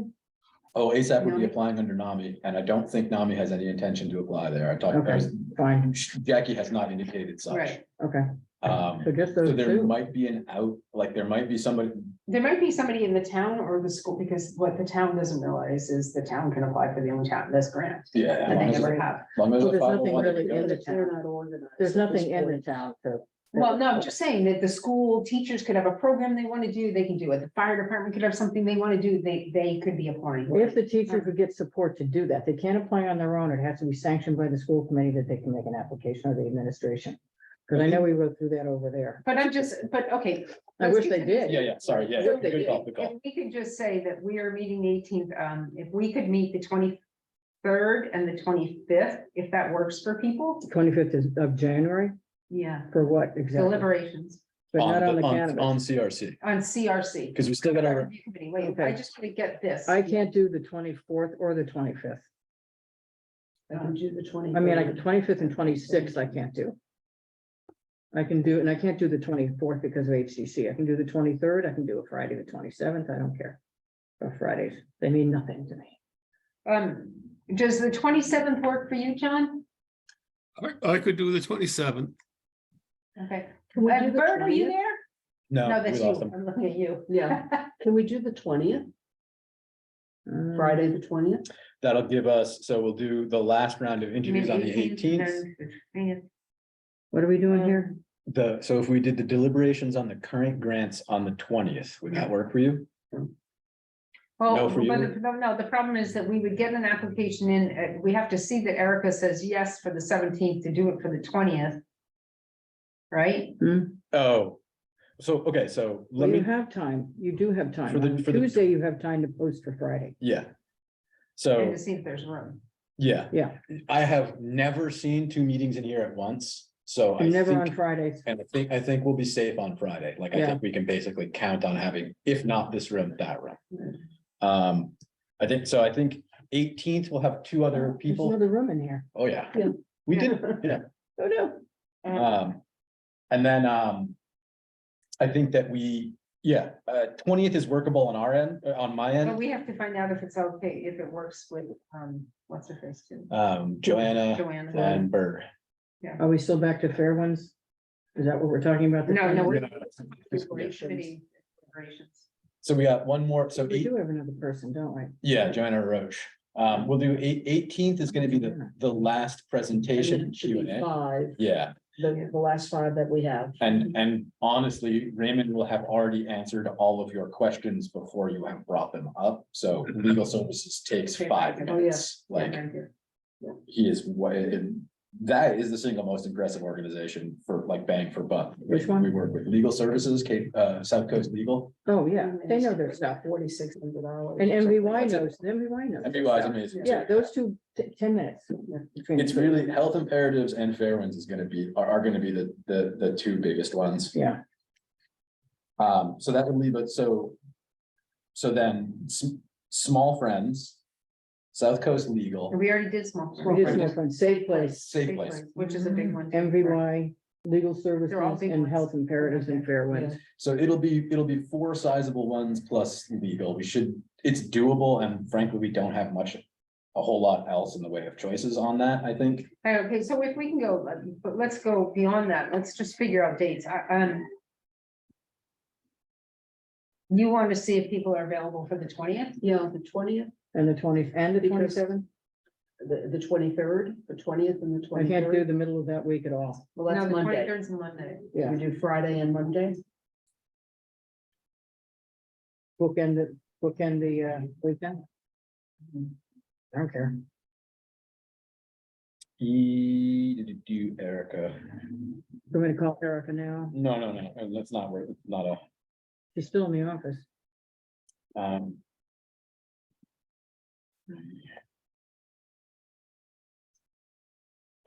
CRC. John, does the, I don't know if that works for me. John, does the 20th and the 23rd work for you? Depending on the time of day, Okay, can you tell me what time of day does not work for you? uh, both Friday and Monday, I have PT at 12 o'clock. Okay, and is that for an hour? That's that, well, in order for me to get back, I needed an hour, but I could, if I had to, I could get back in by 1 o'clock, but that. 1:30. No, we 1:30. would aim for 1:30. 1:30. 1:30 is very easy for me. Okay. I mean, if that's what you're Guys, aiming, I can handle 1:30 on those days. I'm just gonna call Bert and see whether I can. We want.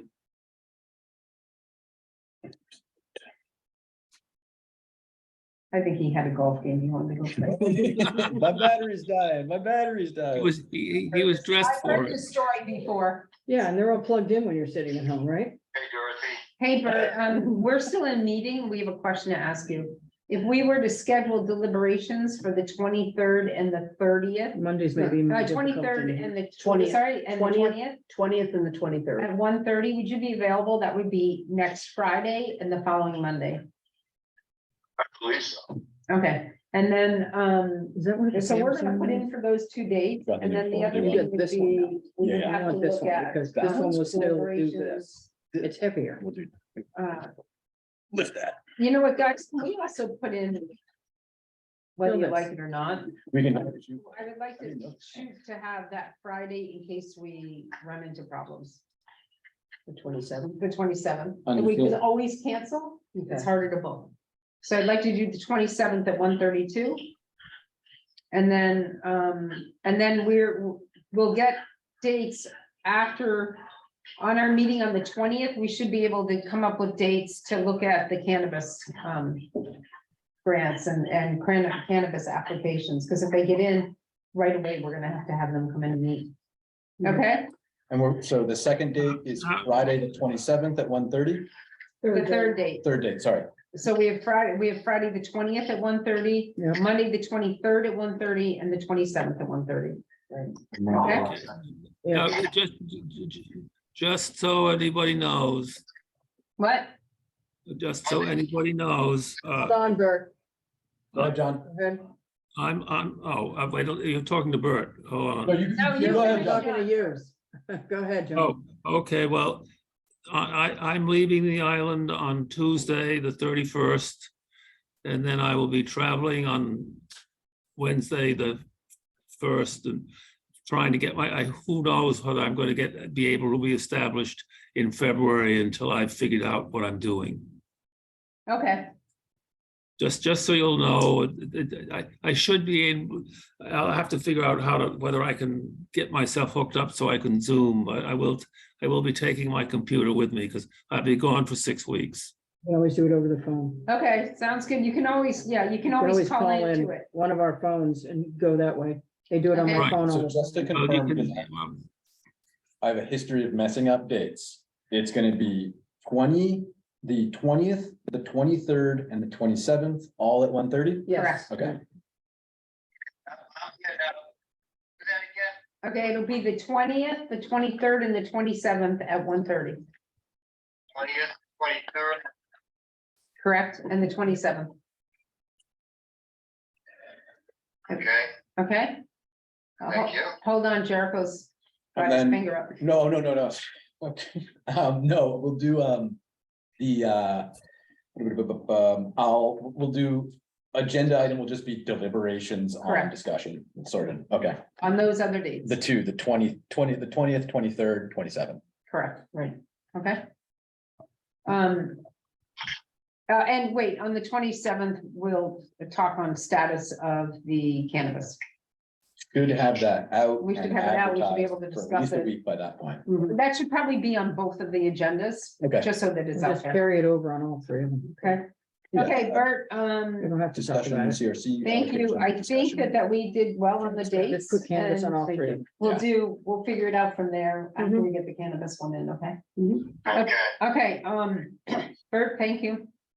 okay, bye, Dorothy. Hey, wait a minute, Adjourn.